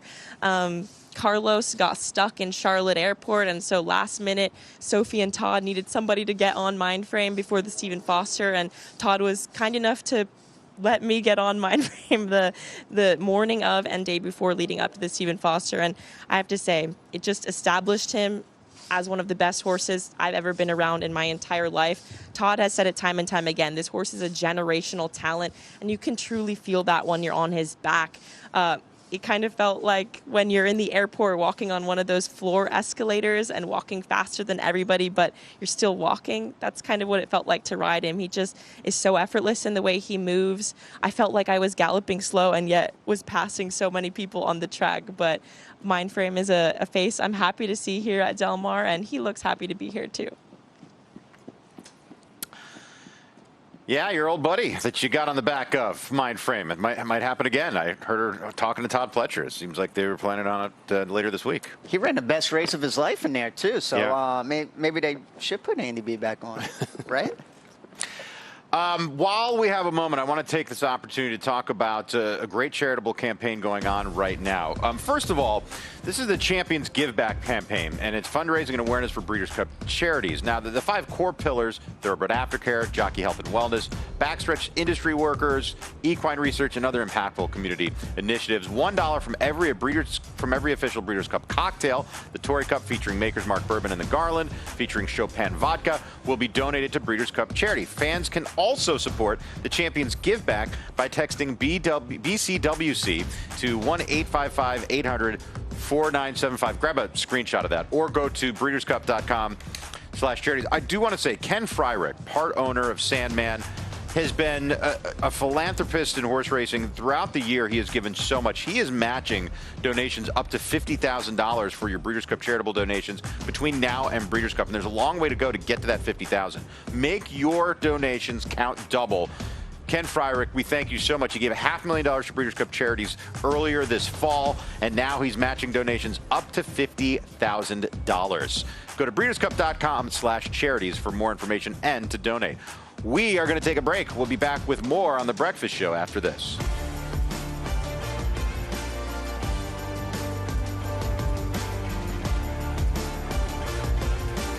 Welcome to the 2025 Keeneland September Yearling Sale, where history was made when Three Chimneys Gunrunner, the sire of 2025 Grade 1 winners Sierra Leone, Locked, and Brent, became the first horse in the history of the Keeneland September Sale to sire the session topper of each of the first 4 sessions. Among them was the $3.3 million sale topper, purchased by Peter Brent, MV Magner, and Winchell Thoroughbreds.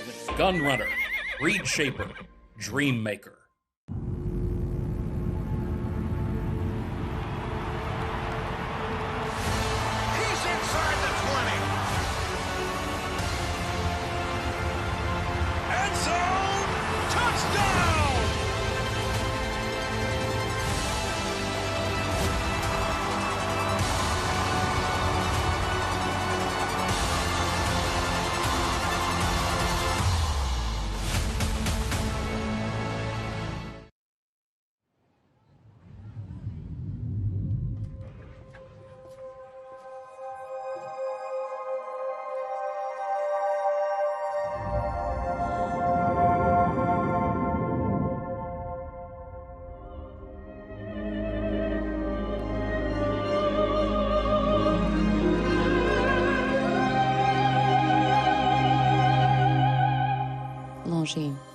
Elegance is an attitude.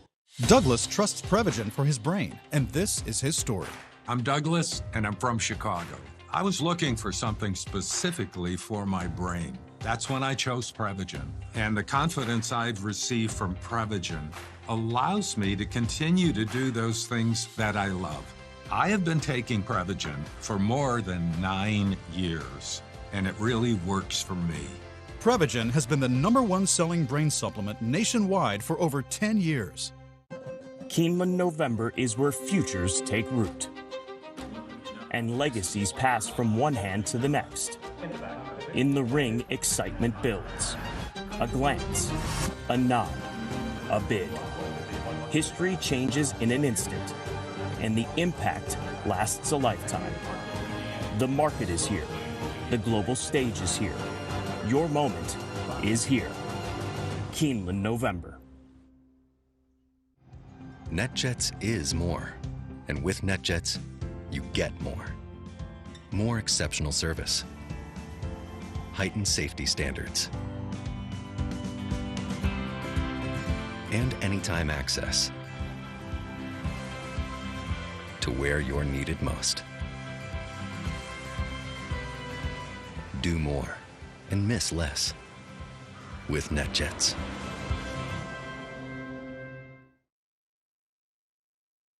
I've got Joe Levy, who is the champion apprentice in the UK this year, and Ali Webster, who is, what's the official title? Travelling head lass for Brian Meehan. And they've got Rashabar in the Breeders' Cup Turf on Saturday. Okay. Well, I said it's quite quiet here around the international runners, but it's a real pleasure to bump into the champion apprentice in the UK this year, Joe Levy, alongside Ali Webster, who's a travelling head last for Brian Meehan. Brian Meehan's got a pretty good record at the Breeders' Cup. Joe, you're both here with Rashabar, who runs in the Breeders' Cup turf on Saturday night. Before we talk about Rashabar, can we just talk about you winning the apprentice title this year and what that was like? Crowned on Champions Day. Yes, it was a surreal feeling, really. Obviously, having gone through it last year and got beat up at Catterick, it made it all the better to go to Ascot and to be crowned champion apprentice. So, no, it was, a day where a dream came true, and only a week later to be stood here now, it's quite surreal, really. I was saying when I first saw you, I said, oh, I couldn't quite recognise you because without your hat, it looks very different. But it's also a new experience for you here as well in the States. Yes, absolutely. I landed last night. It's my first time over here, so came early to try and get as much experience on the track and with the American racing as I could before stepping into Saturday, really. Ali, you look fresh-faced. Yeah, I'm surprised. Have you travelled to America before with Brian's horse? Yeah, we came here last year with JRB in Kathmandu. Right. So yes, my second year out here. Rashabar's come over okay. He's all right. Very well. He's travelled really well. He looks absolute picture. He's walking at the moment. He's nice and fresh and happy, and he's eating well. And yeah, he looks good. Yeah. Joe, you'll be riding him out all week. A lot of people looking at the race going, he's got a big task on his hands because he's up against potentially Mini Hawk and Rebels Romance, Goliath, etc., plus the best of the Americans. What do you think the positives for his chances are? Absolutely. I hope we have a nice draw. We'll find out later. That would make our life a lot easier. But I think on his pedigree, he is bred to get sort of a trip, and we've seen in his last couple of runs that he does stay well. So obviously we're going into new grounds up another 2 furlongs, but I think around 3 bends will definitely help him. I remember when he ran in the St James's Palace, he stuck on quite well, even though he was a bit far back. 4th, I think he ended up finishing that day. He always looked like a horse that would stay. Is that what you all believe? Yeah, definitely. Yeah, he's. I think that's the trip for him, and if the race runs right for him, I think he'll be fine. I think he'll be absolutely fine. The boss has won this race, what is it, a couple of times? Red Rocks being the first one, and Dangerous Midge, is that the other one? Yeah. Dragging the memory up here. Does he have anything about him that suggests that he's in the mould of one of those 2 horses? I think so. I think the boss definitely sees that in him. I think the boss is a very good judge. Clearly he sees something in him to bring him here, so yeah. Last thing, Joe, because obviously this is a new experience for you being here. On a riding, personal level, what do you think you could get out of this week that will help you when you go back to the UK? The experience of being here and just understanding, in a different jurisdiction, I think it's only positives will come from it. I feel it's a big experience, and I can only bring it forward onto the next day, Congratulations on winning the title, by the way. Really great stuff. Ali, lovely to see you. You need to give me some advice on how I can look so fresh as you do. I'm shocked you're saying this, to be honest. I don't feel as fresh as what I look, maybe. Doing really well. Oh, thanks. Cheers. Thank you, Richie. Excellent stuff there. Village voice in the Fillion Mare Turf for Chad Brown was campaigning overseas in Ireland, Great Britain, and France. 1 start in the U.S. and an impressive victory in the Weah. Yeah, that was her first start. That was back on October 5th, ran a 95 Beyer there. I think another one definitely has to step up a little bit from that Beyer, but it definitely has a shot at going to, especially that was going to Milan 3/8. Resolute Racing, John Stewart made a big splash into racing the last couple of years, and he's made a lot of private purchases, this being one of them, and she responded with a nice victory off that was nearly a year layoff. Did you see his tweet the other day, by the way? Anyone need tickets? Any owner need tickets? Yeah, any owner. If you own a racehorse in the Breeders' Cup and you couldn't, especially because some of the partnerships and whatnot, they're just not enough to give to everyone who owns a piece. He said, if you are an owner at the Breeders' Cup and you need tickets, let me know. DM me, and I'll take care of it. Yeah. And he's gonna be hosting. I think he's got a suite or something of that capacity. Yeah. He's gonna be hosting other owners. Very magnanimous. That is a great gesture there for John Stewart and Resolute Racing. Of course, there's the rivalry between he and Mike Rapoli. It really just plays out on social media. Some people get tired of it, but I think it's great for the game. It gives us something to watch. By the way, thinking of things to watch, do you guys know what time the post draw is? No. 4 o'clock, I believe. Dude, I just had somebody, I went, ran an errand, and I just had somebody ask me, is it here at the Brigantine? Here we go. Well, it's here. Yes. Join us.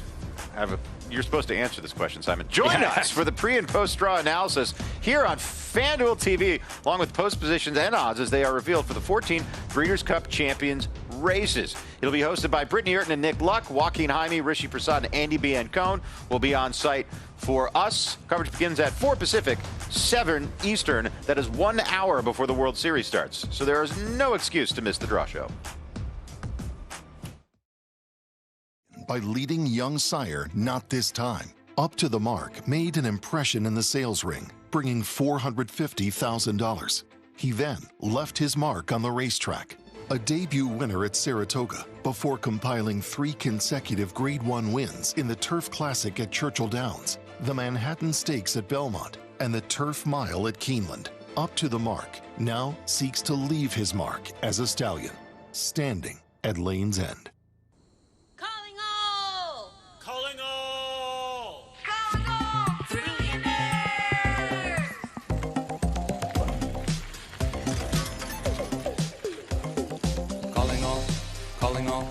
Calling all, trillionaires, calling all,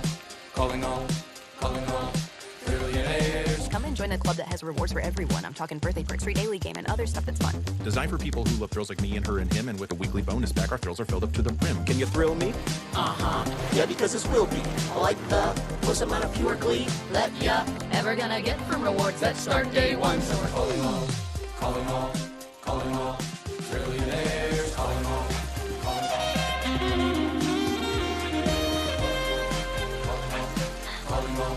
Trillionaires, calling all, trillionaires,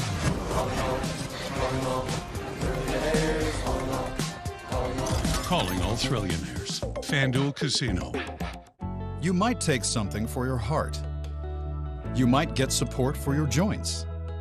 Or even use something for your digestion. So why wouldn't you take something for the most important part of you? Your brain. People all over the country take Prevagen for their brain. In fact, Prevagen has been the #1 selling brain supplement nationwide for over 10 years. The most important supplement for the most important part of you. Try Prevagen for your brain today.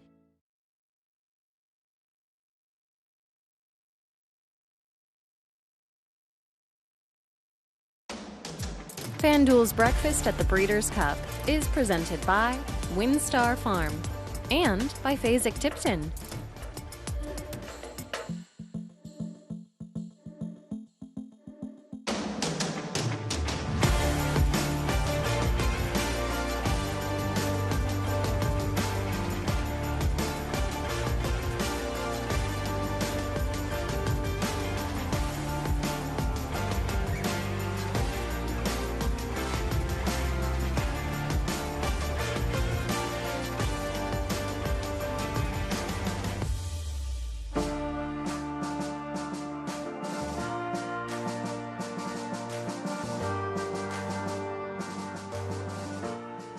Well, Danny Gargan, Priscilla Schaefer, and Iron Orchard have made it in down from New York. This is our Frizette winner. She's undefeated, Danny. How special is this filly overall? I mean, she's a really talented filly. You know, winning the Frizette the way she did, coming from off of it, we had to change her tactics to be able to get the 2 turns, or the 1 turn to get the mile. You know, we're planning to get the 2 turns here, so we've changed how we trained her going into that race, and it paid off. What kind of changes have you made in terms of her going back to 2 turns now? Well, she shows a ton of speed sprinting her first 2 races. She went wire to wire, really impressive. And then we knew going into the next race, you know, she's going to have to learn to change it up and come from off of it. And the other day, she showed a totally different running style. And I was quite impressed with her, how she set 6th and closed into it and made a really impressive kick to win. So, you know, if she can repeat that performance and maybe move forward a little bit off that race, I think we're very competitive. How is she temperament-wise overall? She's a bit of a handful. She's a little tough in the stall, but on the track she's really strong. We gallop her with the pony a lot. And she's a handful to train, but the good ones make you earn it. Well, Danny, happy to see you and the team here. All right, thanks for having us. Thank you very much, Danny Gargan. As we've got 1 more hour on today's show. 3rd hour, we're going to revisit some of the stuff we've seen already this morning. sure things are just bopping along up at the breakfast marquee. I'm looking very forward to getting a free, I don't even know what I'm going to eat there. They've got everything. They've got little bacon-wrapped scallops. They've got an omelet bar. They've got coffee. The price is right for you, Joe. I can't wait. Yeah, this is... Cannot wait. At any rate, welcome back to the Breakfast at the Breeders' Cup show. Simon Bray, Joe Talmo. We have Mike Joyce here as well. We're going to get to Andy, Joaquin, Rishi Prasad. We had all of these people in Kentucky and around the country at Santa Anita, and everybody's slowly making their way into Santa Anita. As we have the international horses, we've got Japan, all of that stuff. Right now, though, we have Joaquin Jaime. Here with trainer David Van Winkle, who will have his very first Breeders' Cup starter in the Breeders' Cup Sprint. You bring in Matt House, who's on quite the win streak right now. You've been here for the last couple days. How has your horse settled in? He settled in very well. We've trained him the last 2 days, and he's training well. I'm happy with the way he shipped in here. When you look at his form, his first 5 races look nothing like his last 4 as he's rattled off 4 consecutive wins. What do you think the main difference has been for your horse? You know, I think it just took him a while to figure out what he was supposed to do. We tried a few different things with him, and we figured out that he wants to be a sprinter, and so that's where we're going to leave him. Got his first graded stakes win in the Gallant Bob. Did it as a big long shot and a big upset. Did he surprise you that afternoon in Pennsylvania? Yes and no. I mean, the horse was very good going into that race, and I thought he would run well, but, you know, he was running against tougher competition, and we just had to try it and see what happened. Did this immediately become the plan after he won the Gallant Bob? Did you immediately start thinking, okay, we have a Breeders' Cup Sprint horse here? Well, yeah.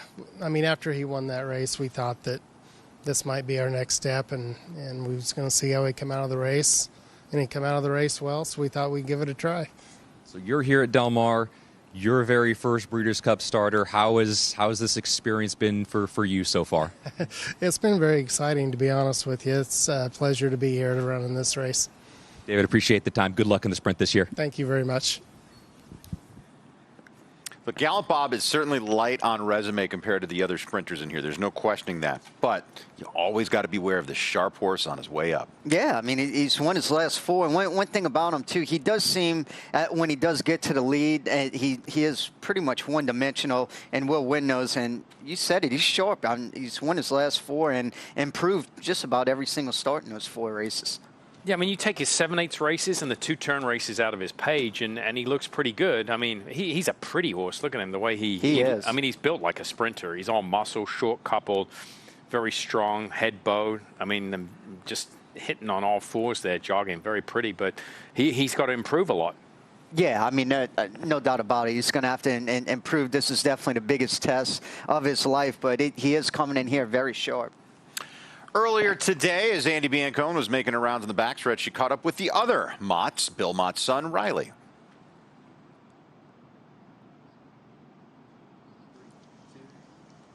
Well, Argos became a Grade 1 winner in the Summer Stakes this summer, and he brings Riley Mott to his very first Breeders' Cup. Riley, tell us about how you're feeling right now. I mean, just alongside your dad in his schedule and having Argos here. Yeah, really cool. Definitely a sentimental week for myself and our barn, and I think my dad as well. And you know, we're happy to be out here. The horse has settled in well, and the horse gives us a lot of confidence going into the weekend. Now, the team's been heating up overall. I mean, congratulations on the win in the Street Sense. Points to the Kentucky Derby for Incredibolt. Yeah, great. I mean, the horse, ever since before he ran earlier this summer, you know, kind of showed his hand that he was a talented horse, and you know, it's been nice to see him put together, you know, a couple good races, and we're excited to be involved. Circling back to Argos, tell us a little bit about him. How is he on the track, and how has his progression from early on in the summer until now been? Yeah, progression-wise, I mean, he's always quite precocious. He worked very good at the 2-year-old sale when, you know, just before they sent him to me, and strung together 3 straight solid races, and just a really easy horse to be around, easy to train. You know, hardly know he's in the barn, but when he gets on the track, he's, you know, into the gallops and his workouts, and he's just been really, really good for us so far. Tell me a little bit about the dynamic about being here with your dad, who has Sovereignty. I noticed Argos following Sovereignty to the track this morning. Yeah, no, it's very cool. You know, been out here a handful of times for my dad while working for him as an assistant. and just to have some representation for our stable this year is really special. Certainly a family affair here at Mott Racing. Riley's got his wife, kids, dad, everybody's all here. Best of luck this week. I appreciate it. Thank you. So that was Andy Biancone earlier today. I emphasize the earlier today because right now Andy is away from her human friends and with her equine friends as she is on the back of Lenny Lou. Andy, you look great out there. Is she mic'd up and ready to go, or she can just hear us? No, she can't mic up. Okay. Yeah, and she's going to be wearing the jockey cam as Lenny Lou makes her way onto the track for the juvenile turf sprint, trained by Patrick Biancone, her father, but of course she is an integral part of the stable. Get Lenny Lou. She's just going to gallop or jog? Well, if Andy had a microphone, she could tell us what she's going to do. Yeah. At any rate, don't make Andy laugh. Don't make me laugh. She said, don't make me laugh. So we're not going to tell her any jokes, but there's a look right through the years of Lenny Lou. And this is the perspective, Joe, you've had this a million times in your life, but yeah, you can't really talk up the setting of Del Mar any more than this. I mean, you can see the bluff in the background going out to the Pacific Ocean, the palm trees. It's so picturesque. It looks like something out of a movie or a video game. It never gets old, I can tell you that. Never, ever gets old. And I know we talked about it the last couple of days, but a lot of that stuff on the outside rail is very new to these horses. When the races are going on, I believe it's just like a dark green on that outside rail, but now you could see all the advertisements out there, and a lot of horses will see that and kind of look around. That's why it's good to notice if they are kind of seeing anything. But you could see Lenny Lou's not bothering her at all. I believe this is her second or third day on the track. Yeah, I think so. I think it's second day on the track, if I'm not mistaken. And she was a little spooky the first day. Andy said she could feel her underneath her, and then you can see her ears are up. She's seen this a couple of times. So the track's quiet. I mean, she elects to take them late when the track's quiet. That probably helps as well. And right now she's just kind of in an easy little canter here, Simon, and not doing too much, just out on the track. Yeah, I mean, it's a great story, this filly. I mean, look at her purchase price. We're accustomed to seeing horses $650,000, $1 million. She costs $23,000. She's by a stallion called Leinster. Caitlin Dunn is a good friend, I believe, of Andy Biancone's. The Dunn family that own her are very good friends with the Biancones. They're a big believer in Leinster, the sire, and I know the ownership group wanted this horse when they went through the sale at all costs. They got him, and so far it's turned out to be a win-win. I mean, she's made over $200,000, a two-time stakes winner, third in the Queen Mary, sorry, a three-time stakes winner, third in the Queen Mary at Ascot, which was a huge effort. Yeah, third in a grade 2 at Ascot, and she's pretty much 10x that $23,000 purchase price. And now she's just getting picking up just a little bit there in front of the grandstand as she's making her way toward the finish line. But just really speaks to the talent and the skill of Andy Biancone. I mean, her day job is us at FanDuel TV, but her early morning job is at the barns, working horses. She wasn't just galloping horses for her dad. She was the assistant trainer in that barn. She does a lot of the work of an assistant and of an actual trainer. Yeah, look at Lenny Lou's ears. She is not pinned them back at all. They are literally straight up in the air, just cruising right along. She's just alert looking, yeah. Yeah. I mean, her listeners are up. They're like two antennas there. They haven't moved. That's a great perspective. What always amazes me about the way jockeys sit in the saddle, and you can see Andy right there. These horses are moving fast, but at a canter, they're so steady on the back. Yeah. Yeah. No, they are. They're just moving fast. You feel like like someone like me who doesn't ride horses, I would think it would be like really jarring to be on the back of a horse, but they've got a good stride. And there's Patrick watching daughter and horse pick it up a little bit down the backstretch here. I was going to say, you could see, Simon, she started to pick it up a little bit down the backside, which is good. She's definitely going to get a lot out of this gap. And there's Patrick right there. She's riding a little longer. She said because she was looking around, the slower paces, they have a much more opportunities to look and spook at stuff. When you let them go a little quicker, there's much less chance that they're going to do that. So I'm fine with that, letting her finish up the last part of the gallop. All right, let's go to Joaquin, who you see standing by with Patrick Biancone. Joaquin, make sure Patrick knows that his daughter can hear his responses. Yeah, we'll ask Patrick about that here in just a moment. With Andy being aboard Lenny Lou, she just went right by you right now. How'd she look to you? She looked very good. Just got up nice and easy, and we bring her here ready. And, you know, it's like when you play golf, you know, you come ready for the tournament. You don't try to train just before. No, she's good. She traveled well, recover from everything, and she's in good shape, yeah. She had an international trip in there as well. 5 lifetime starts, 4 victories. How have you seen her progress through her young career so far? You know, the first part, you know, she was a baby. She had to learn a lot. We learned that she was a good traveler when we started to Kentucky first time out, and she traveled very well to England. We were thinking we was lucky to be in the middle of the field, you know, on that day. But the 2 competition was on the extreme outside, extreme inside, where she don't see them much. But she ran a very big race. She was still a baby. Then my owner want to get her ready for here. Then we decide to pass on everything and just prepare and focus for this race. How's your exercise rider been doing with her? Is your exercise rider doing a good job with this filly? As long as she come back with her, I mean, we're in good shape, you know. Yeah. Take your trainer hat off for me for 1 second and just be a dad. How special is this for you to be working so closely with Andy here and have a Breeders' Cup runner together? Well, you know, the big difference now with Andy is before she was my daughter and now I'm her father, you know, and she's more known than me, but no, it's beautiful, and she tried very hard and she worked very hard. We're a hard-working family, and I'm happy that she's very successful. Patrick, appreciate it. Good luck with Lenny Lou this year in the Breeders' Cup. Thank you so much. And Lenny Lou's already taken them around the world. She took them to Royal Ascot earlier in the summer as well. That's a great line. So long as she comes back with the horse, it's all good. And Patrick said it too. She travels so well too, and that's key. She ran. She was based in Florida. Went to Keeneland for her first start, where she won in a slop.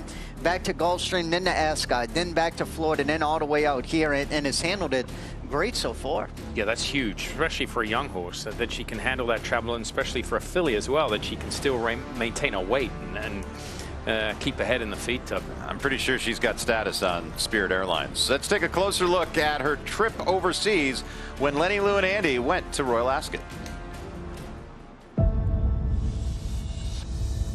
For a week in June, the sporting world casts its eye on horse racing's greatest stage. This is Royal Ascot. We are going to get to the first race of day 2 of the Royal Ascot meeting. For the 2-year-old fillies, it's the Group 2 Queen Mary, and we do have a U.S. rep there in Lenny Lou for our own Andy Biancone and her dad, Patrick. Lenny Lou, I think, is not an obvious winner, but Patrick Biancone thinks differently. He thinks she will win. It's a tough spot with True Love in the race for Aidan O'Brien. As Lenny Lou gets ready for her run in the Queen Mary, how much fun have you had being here at Ascot? I mean, Lenny Lou is just an incredible filly. She's impressed me every step of the way coming here, especially to come here and share it with my family has been really special. What happened here with this left foot? We had our final little gallop yesterday, and when we pulled up, her company horse pulled up next to her, and there was a massive truck that rolled by, and Lenny Lou was fine, but the pony spooked. He bucked straight over his head and hit me in the foot. As of right now, we're crutching it. They head down towards the last quarter mile. They're coming from all across the track here. All the way to the right. That's where True Love comes from. Post number 25. Here now is True Love in the blue and orange nearest to us, coming to join Zelena. Ryan Moore never wanted to have her too far off the speed, and she just keeps coming with that steady running right here. It is True Love and Ryan Moore who win the Queen Mary. Aidan O'Brien has never won this race until now. That's crazy. That is True Love. Breaks her maiden first career victory. Comes in the Group 2 Queen Mary. Lenny Lou has got third. I was going a little bit crazy, deep stretch. I can't imagine what Andy was doing. Those crutches were probably flying. Oh.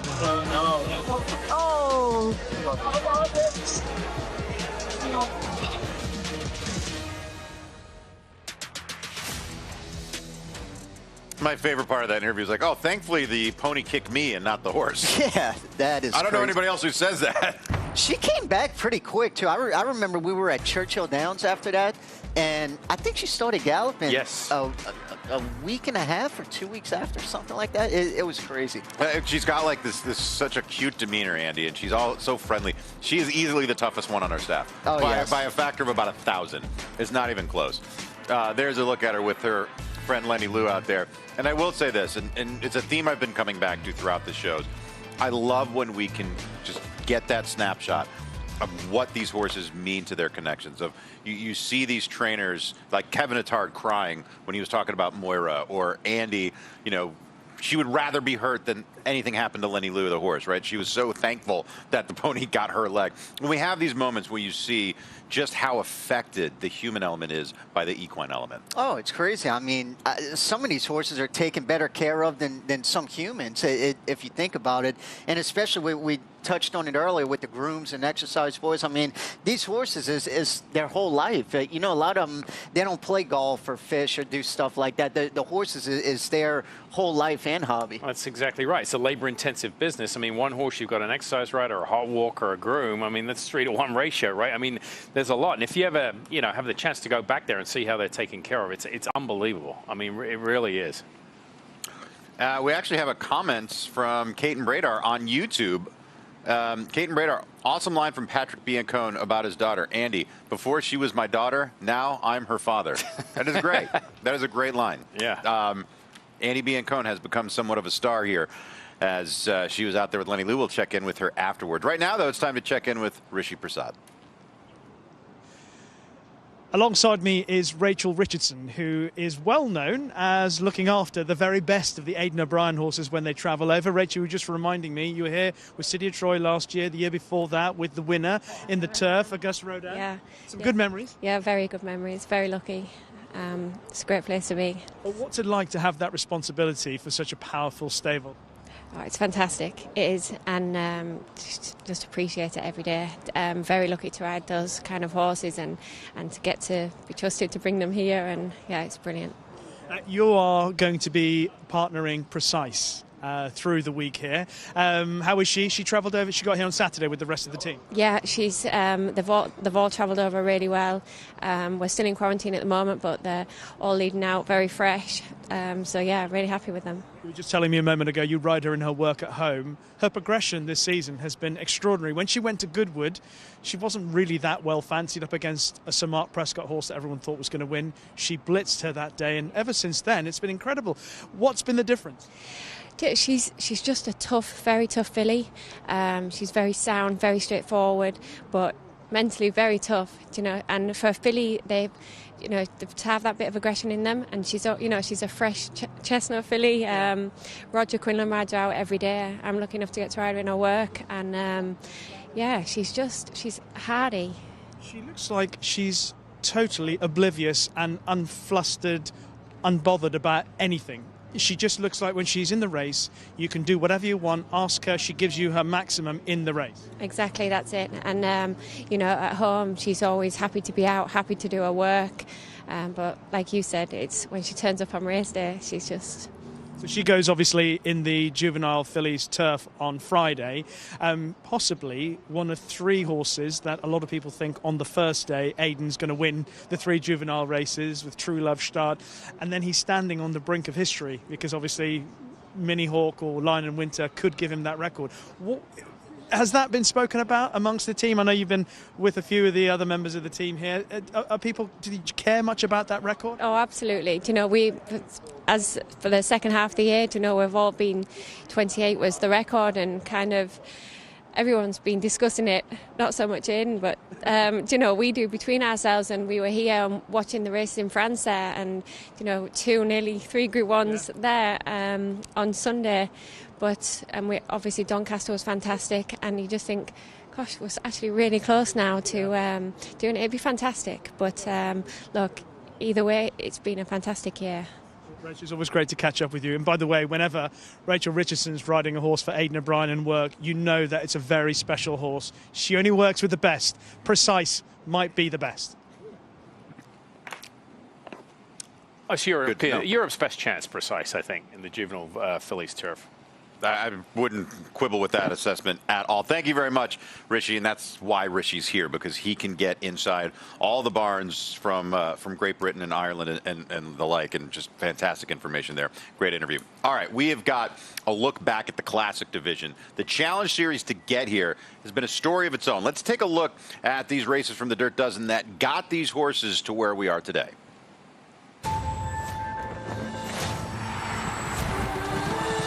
Witness the best horse racing on the planet. This is at this year's Breeders' Cup. History will be made at the Breeders' Cup.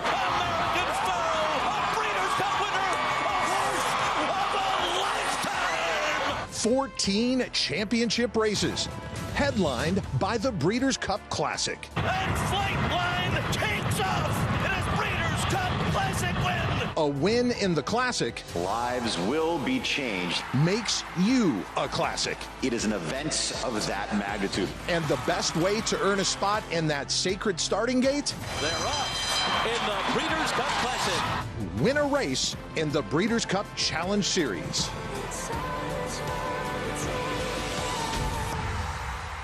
The richest race in the world, the Saudi Cup. And Forever Young has done absolutely nothing wrong in his career. I think the wide draw from the outside post is going to help him. Forever Young, Romantic Warrior sweeps up on the outside. Forever Young never goes to the front. Off the turn, you think, not going to have that same kick? No. I was believing he still come back to, pass the Romantic Warrior. Forever Young kicks into gear. Forever Young is trying to close, and he's beginning to do so. Romantic Warrior from the outside. Forever Young has got to within 3 parts of a length. Romantic Warrior, Forever Young, a race for the ages, and Forever Young rounds off a terrific night. What a horse race. The February Stakes. Here's Costa Nova down the middle of the track, starting to produce. Costa Nova, Rachel King finds the front. How much he got left?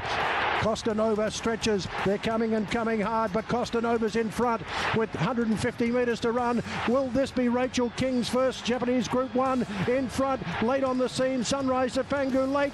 Well done, Rachel. Costa Nova takes out the Group 1. This is a win and you're in for the Breeders' Cup Classic. It's time for the Dubai World Cup. How about Hit Show catching Mixto? And it is Mixto who goes up to challenge Walk of Stars. Hit Show has found another gear in the home straight. He's had to switch in, switch out, switch back in again. He hasn't even had the clearest of runs and he still manages to get up. What point of the race did you think I'm going to win the World Cup? 100 meters, sir. Hit Show out when it's all too late. Look at Hit Show right over the top. Hit Show for Florence Giroux and Brad Cox in the Dubai World Cup. What a finishing effort from Hit Show.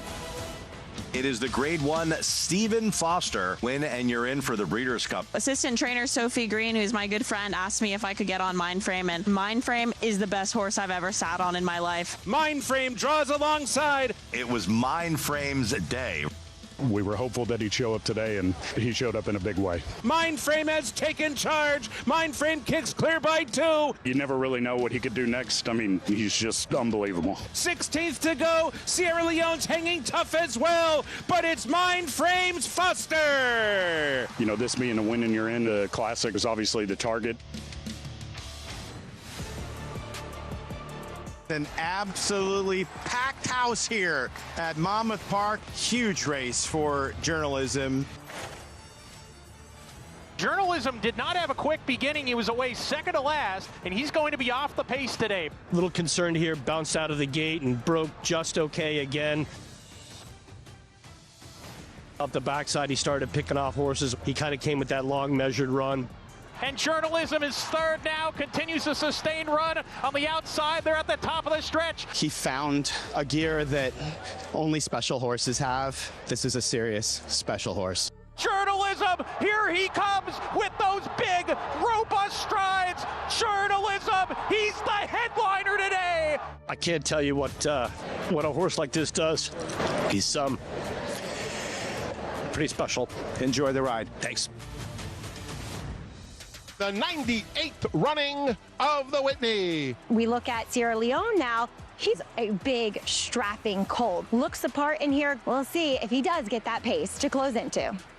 The field turns for home. He just got the right kind of setup today, didn't he? Yeah, exactly. I was traveling good down the backside. As soon as I asked him to get going, he really responded well, and I tip him out, and then he extend well. Sierra Leone down the center of the track is coming with powerful strides. It's Sierra Leone who takes the lead from last to first. Sierra Leone has won the Whitney. the Juddmonte International Group 1 of 2025. The Juddmonte International was awarded the Longines World Best Horse Race. Ombudsman, the winner of the Prince of Wales Stakes at Royal Ascot. Ombudsman has not made a move just yet. They were all trapped rather wide, but Ombudsman was going to be able to go away and win quite comfortably. Burcastle, he's in front, but Ombudsman is now beginning to chip into that lead and quickens past him in tremendous style. This is Ombudsman's Juddmonte, and he storms home to win highly impressively. The 2025 Pacific Classic. This is a Breeders' Cup Challenge Series win, and you're in. Fitness shipping in from the East Coast. Bringing them out. This is what the fans want. Like, this is what they want. You know, we'll see what happens, and hopefully he puts on something special tonight. And Fierceness angled to the inside, almost went into that temporary rail. I didn't get him out of there. He was going to go over the rail, though, you know, and I don't know. He's never been in that position before and seen the gap there, and he went for it. And this is where I thought the winning move was. Instead of staying bobbled up and just waiting for something to open, he's just like, I'm on the best horse, let's go. I just give him the head and get there and put the ears up.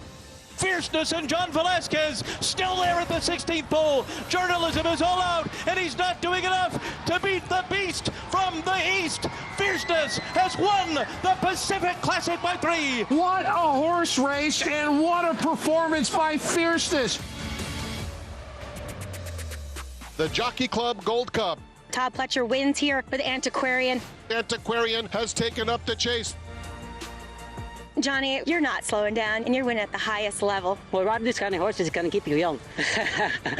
You know, they keep you in mind and running and be competitive, and thankful, you know, for the whole team. Antiquarian, Sierra Leone. Antiquarian has won the Jockey Club Gold Cup under John Velasquez.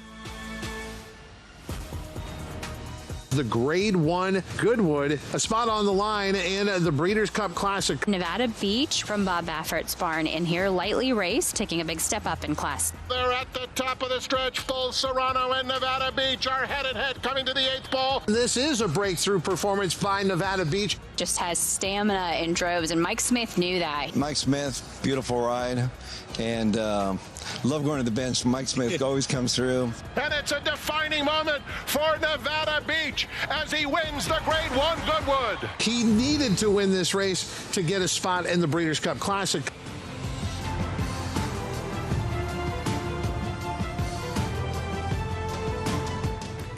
When you put all those races back to back like that, really whets the appetite for the main event coming up this weekend, and it gives you an idea of just how stacked this Breeders' Cup Classic is going to be. It's breakfast at the Breeders' Cup for everyone. Some mallards there getting a bite to eat. No mallards allowed in the marquee, just us folk. Breakfast at the Breeders' Cup presented by Windstar Farm and Fasig-Tipton. We would not be here without them. Joe, that's your free food. I'll have someone stand in line as a placeholder for you. We'll be back right after this. Off into Perryville. All alone as he turns for home. Nashville under no stress whatsoever. What's it going to take to win the Breeders' Cup Sprint, and could this horse have toyed with a group in the Breeders' Cup Sprint? I'm going to say yes. This was sensational. 107.89 track record. This is one of the most impressive sprint performances that we have seen. This is a horse to get really excited about. Never asked for a thing. Track record.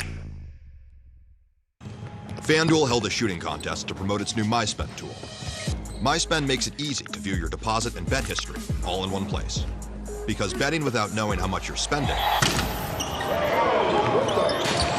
is like shooting in the dark.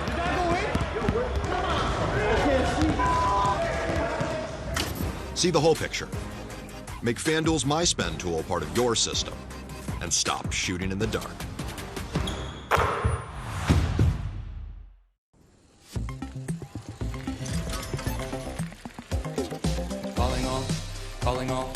Calling all trillionaires. Come and join a club that has rewards for everyone. I'm talking birthday perks, free daily game, and other stuff that's fun. Designed for people who love thrills like me and her and him, and with the weekly bonus back, our thrills are filled up to the brim. So we're calling all trillionaires.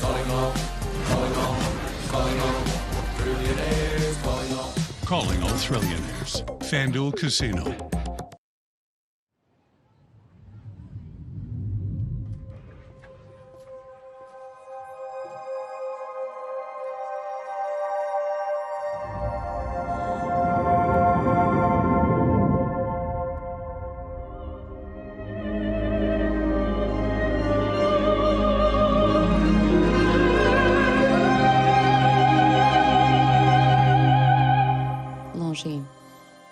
difference is an attitude.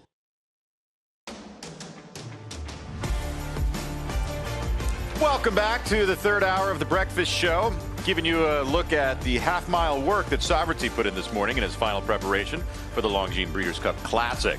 As Sovereignty has been the toast of the backstretch throughout this entire run, as he is trying to take on older horses for the first time. This was earlier today, 49-4, Simon.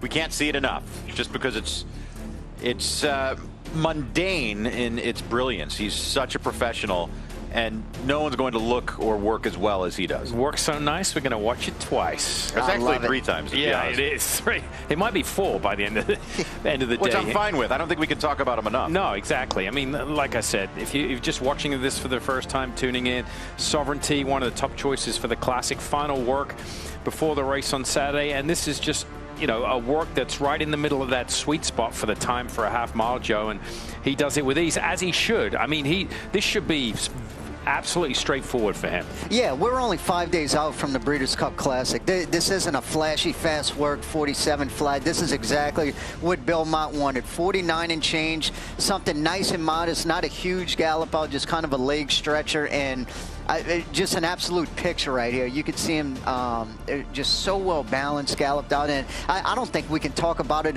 enough. As good as he looked in the Derby working that week, he's gotten so much stronger, so much bigger as he's progressed over the year. Yeah, he's starting to really develop physically. We've seen that in the morning. We've seen it translate to the afternoon, and then we see it in person. There's no doubt about it. He has really stamped himself. And this is a lot of pressure, too, for his exercise rider. Yeah. Not to go too fast or too slow. Simon showed that graphic. 46, 47 is way too quick. And then a 52, 53 is way too slow. So this was right in the sweet spot. I mean, if you're going to mess up on the slow side rather than the fast side. Andy Biancone, after this work, caught up with Hall of Fame trainer Bill Mott to get his thoughts on the final prep here. Mike, thank you so much. Bill, walk us through Sovereignty's work here. Well, you'd have to gallop through it, I suppose. But he was good. You know, we warmed up the wrong way. We cantered the wrong way, and planned on going a half a mile. And you know, I'd talked to Neil before the work, and you know, we were discussing what kind of work we wanted, and I said, you know, I suppose something similar to a 49, and he was 49 and change. He went off nice and smoothly, and I just finished watching the video, and it looked like he never moved his hands. It looked like he was just sitting still. His hands were in front of the saddle, and the horse was just cruising along very nicely. I was pleased the way he was getting over the track and the way he looked, and I was on the pony on the backside when he came back around, and you know, he caught his breath right away, and by the time, you know, we were walking back to the gap, he was, you know, it was almost like he had been out for a gallop. Walk us through the decision to back him up and jog the wrong way as opposed to your typical gallop a mile, stand and go work. He's gotten a little strong, and you know, Neil had, you know, we'd galloped him a mile, you know, in Saratoga a couple times, and he was getting a little strong. And then I'd warmed him up with the pony, and he's fine. But, you know, I think we were able to do enough warm-up, you know, going the wrong way. And you know, we let him just canter and hobby horse beside the pony going the wrong way. So he got a nice enough warm-up before the work. And just because we, you know, make it easy on everybody.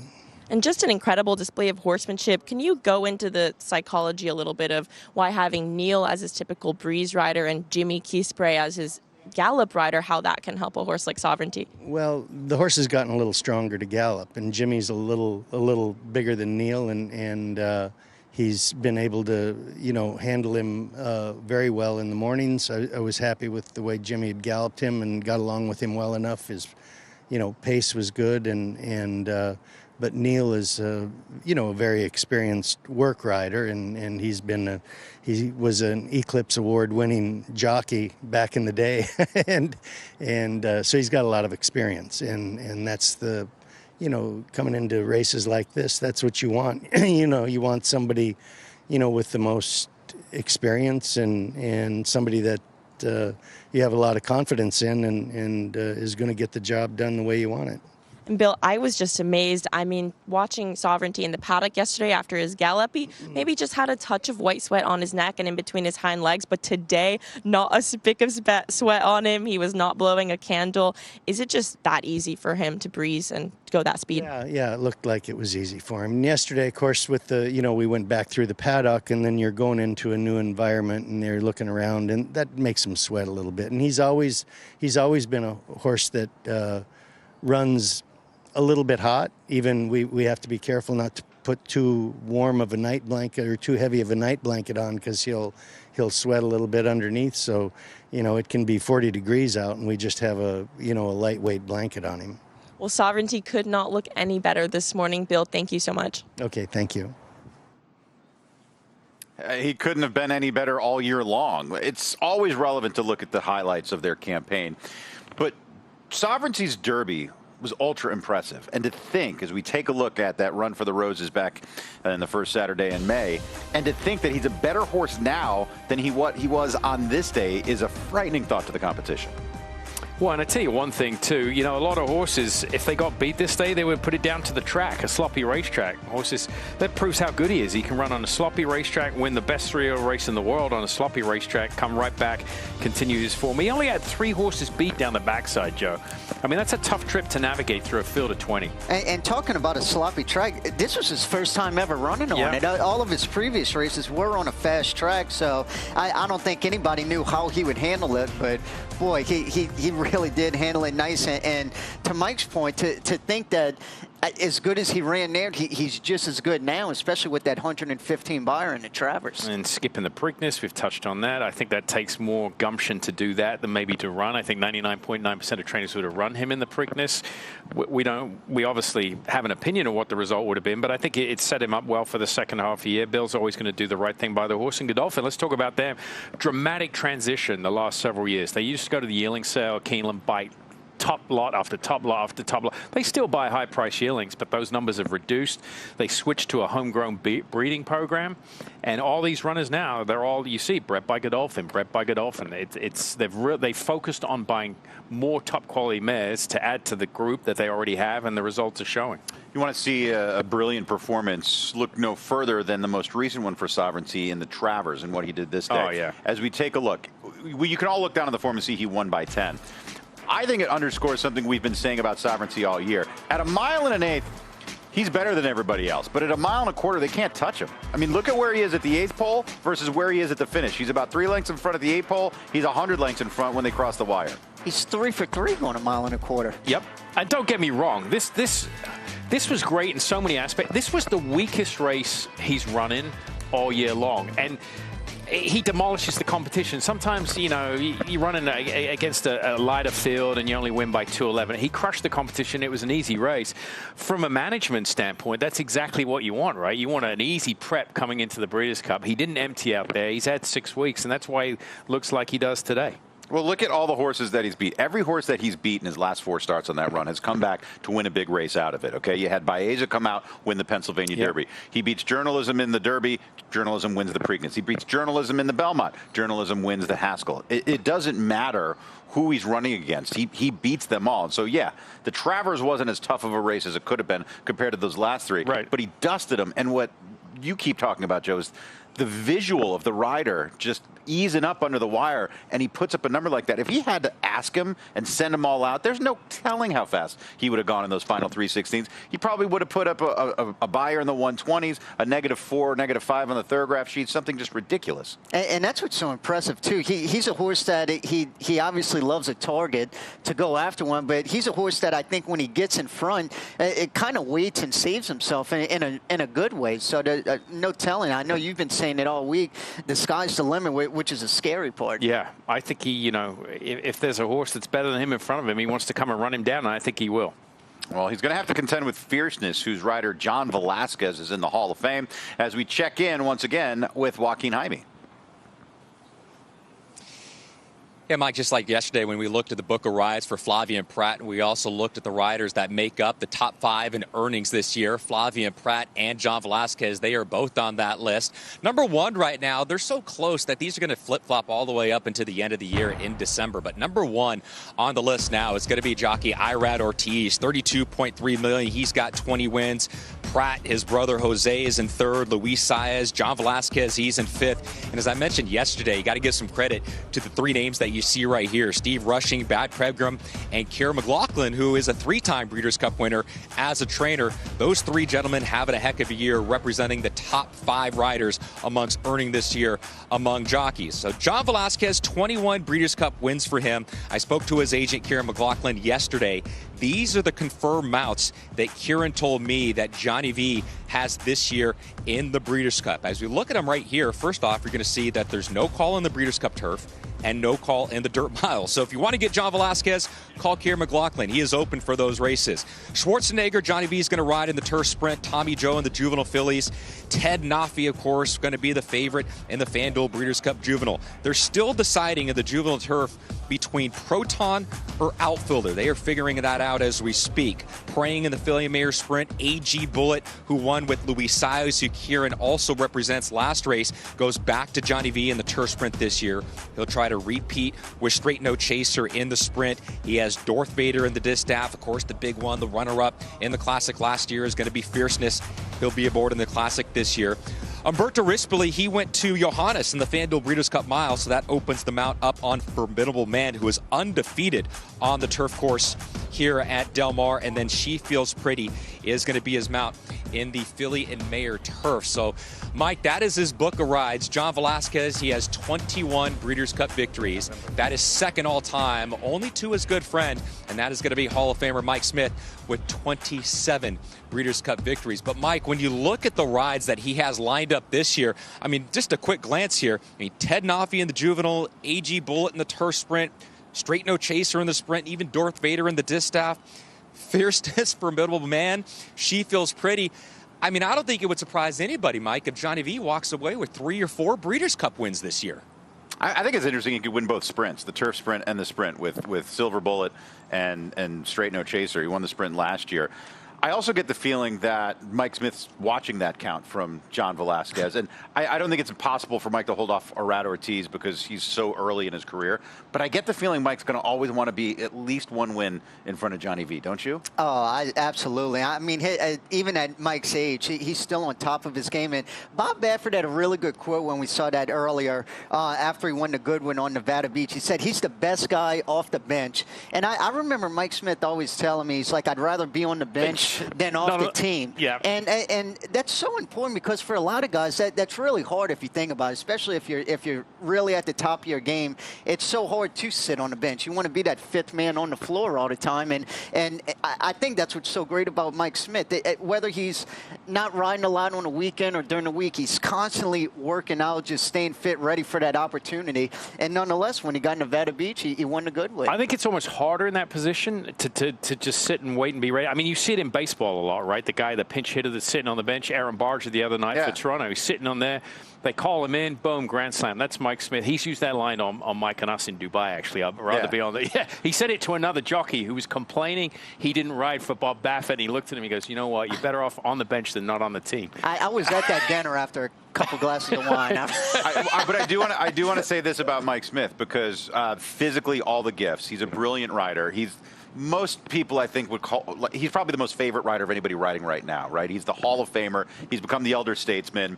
We always talk about his physical abilities, his fitness, how smart he is in the body of the race. One of the things we don't talk about, but it's equally as important to his success, is how he comports himself off the track, how he comports himself with connections, with the media. He's always willing to give a soundbite. He's always willing to talk. He has a demeanor about him that's very approachable and friendly. He seems to always keep that part of his business going because of that. I think Joe Joe can answer this, but I think that's become more and more important. I think sometimes you can have one jockey can be, two equally talented jockeys, but the person that has the better character and able to handle their business, face to face, I think will have more success, right? Oh, especially in this day and age where I feel like not only media, but social media is so important. And then to bring, people that don't know horse racing at all to be able to relate in a sort of an easier way as a jockey, I think Mike is to a T with that. People judge, right, when you're on camera. I mean, you look at some athletes after a game and they give just awful interviews. I mean, you're sitting, you don't know the person, but automatically you think,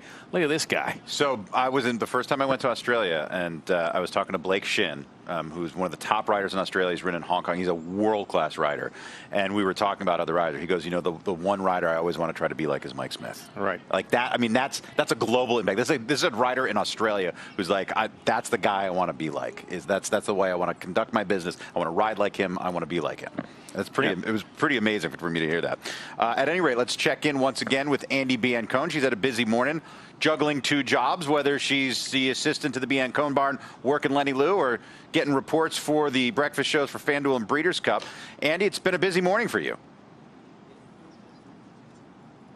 Well, Mystic Dan trained beautifully this morning at Del Mar.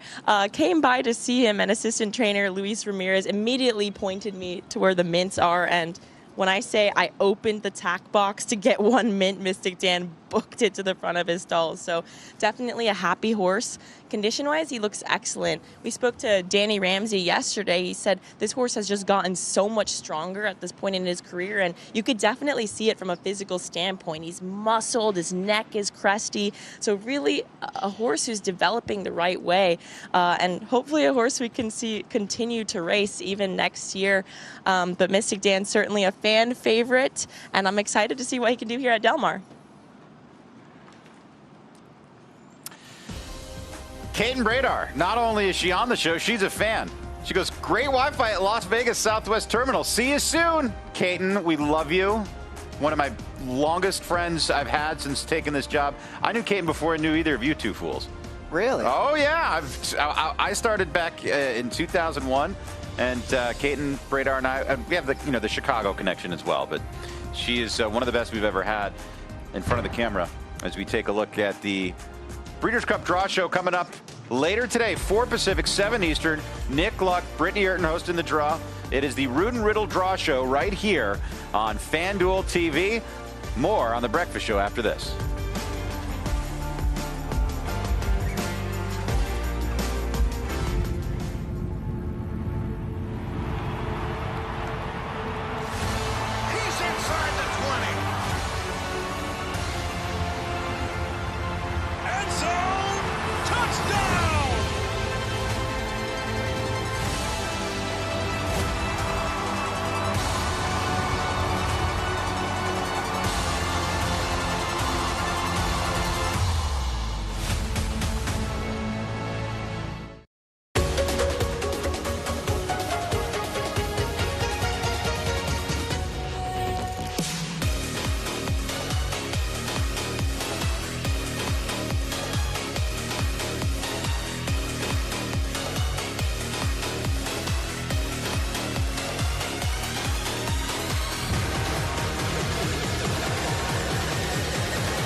A John Deere 3 Series tractor lets you tackle those bigger jobs with simple, intuitive controls that put the power in your hands and quick connect solutions to swap implements quickly with ease. From rotary cutter to rotary tiller to front loader.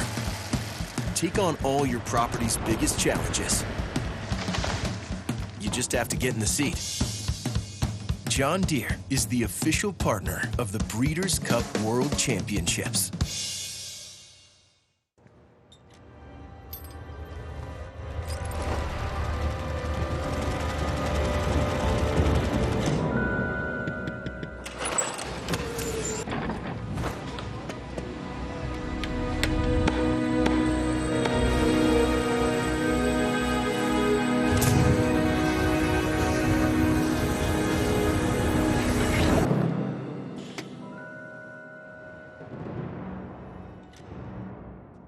For centuries, the bond between horse and human has been forged in trust and hands-on care. Thoroughbred racing is combining that tradition with cutting-edge technology to raise our standards even higher. New investments in wearable biometrics, advanced imaging, and AI help optimize our safety programs. That opening quarter mile was a quick one. Every day, a commitment to improving their care. So win or lose, it's safety that runs first. To learn more, visit safetyrunsfirst.com.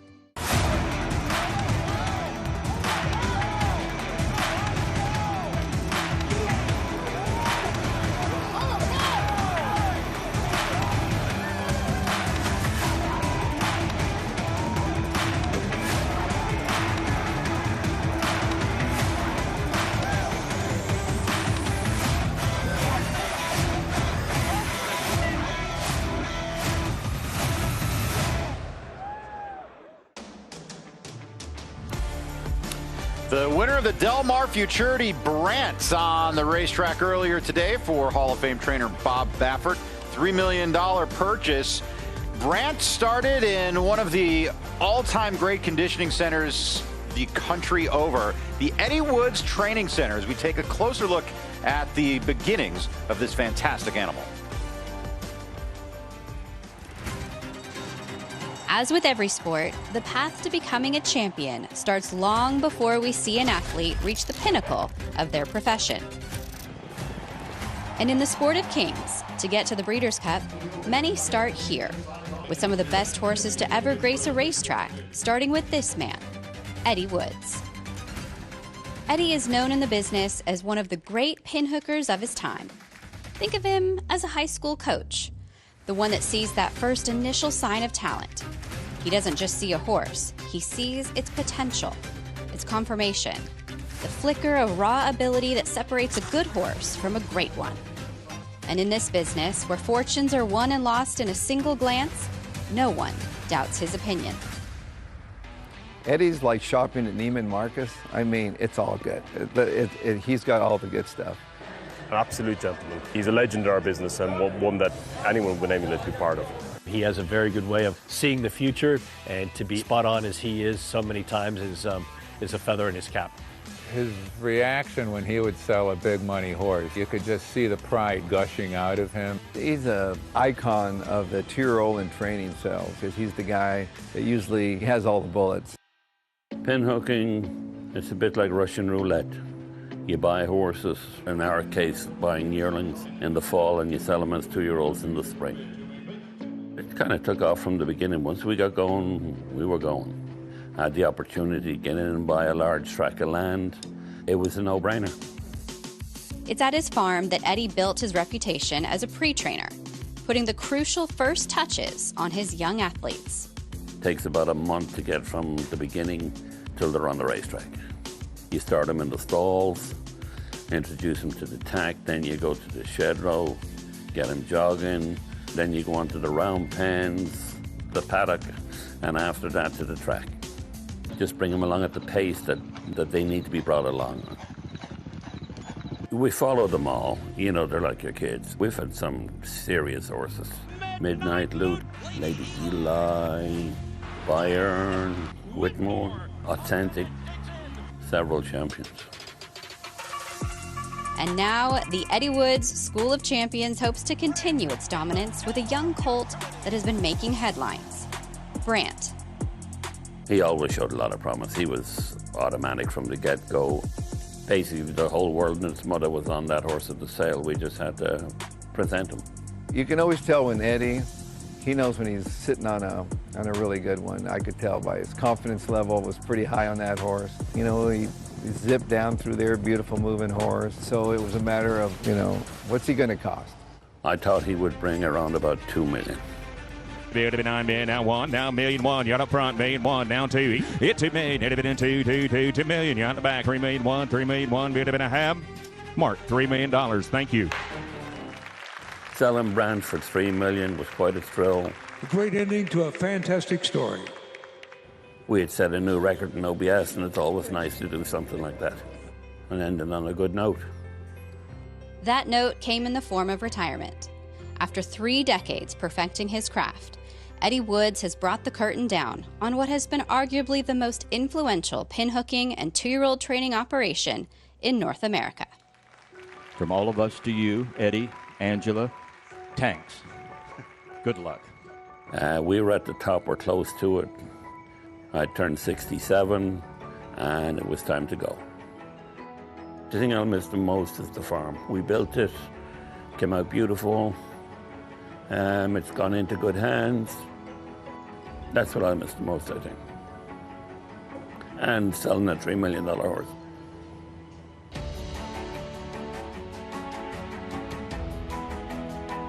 Just sheer greatness from Eddie Woods throughout the last 3 decades. Do want to make note that his son, David Woods, is one of the hardest working people at FanDuel TV and a great friend to all of us. He's a fantastic cameraman. Yeah, great job by David. He helps us out. And the foundation laid by his dad made him a hard worker as a young man. Well, the foundation was already laid for Sovereignty as he was putting the final touches on his preparation for the Breeders' Cup Classic this morning. We hope you've enjoyed breakfast at the Breeders' Cup. Join us for the Root and Riddle Draw Show later today. For everyone, I'm Mike. Thanks for joining us. We'll see you tomorrow.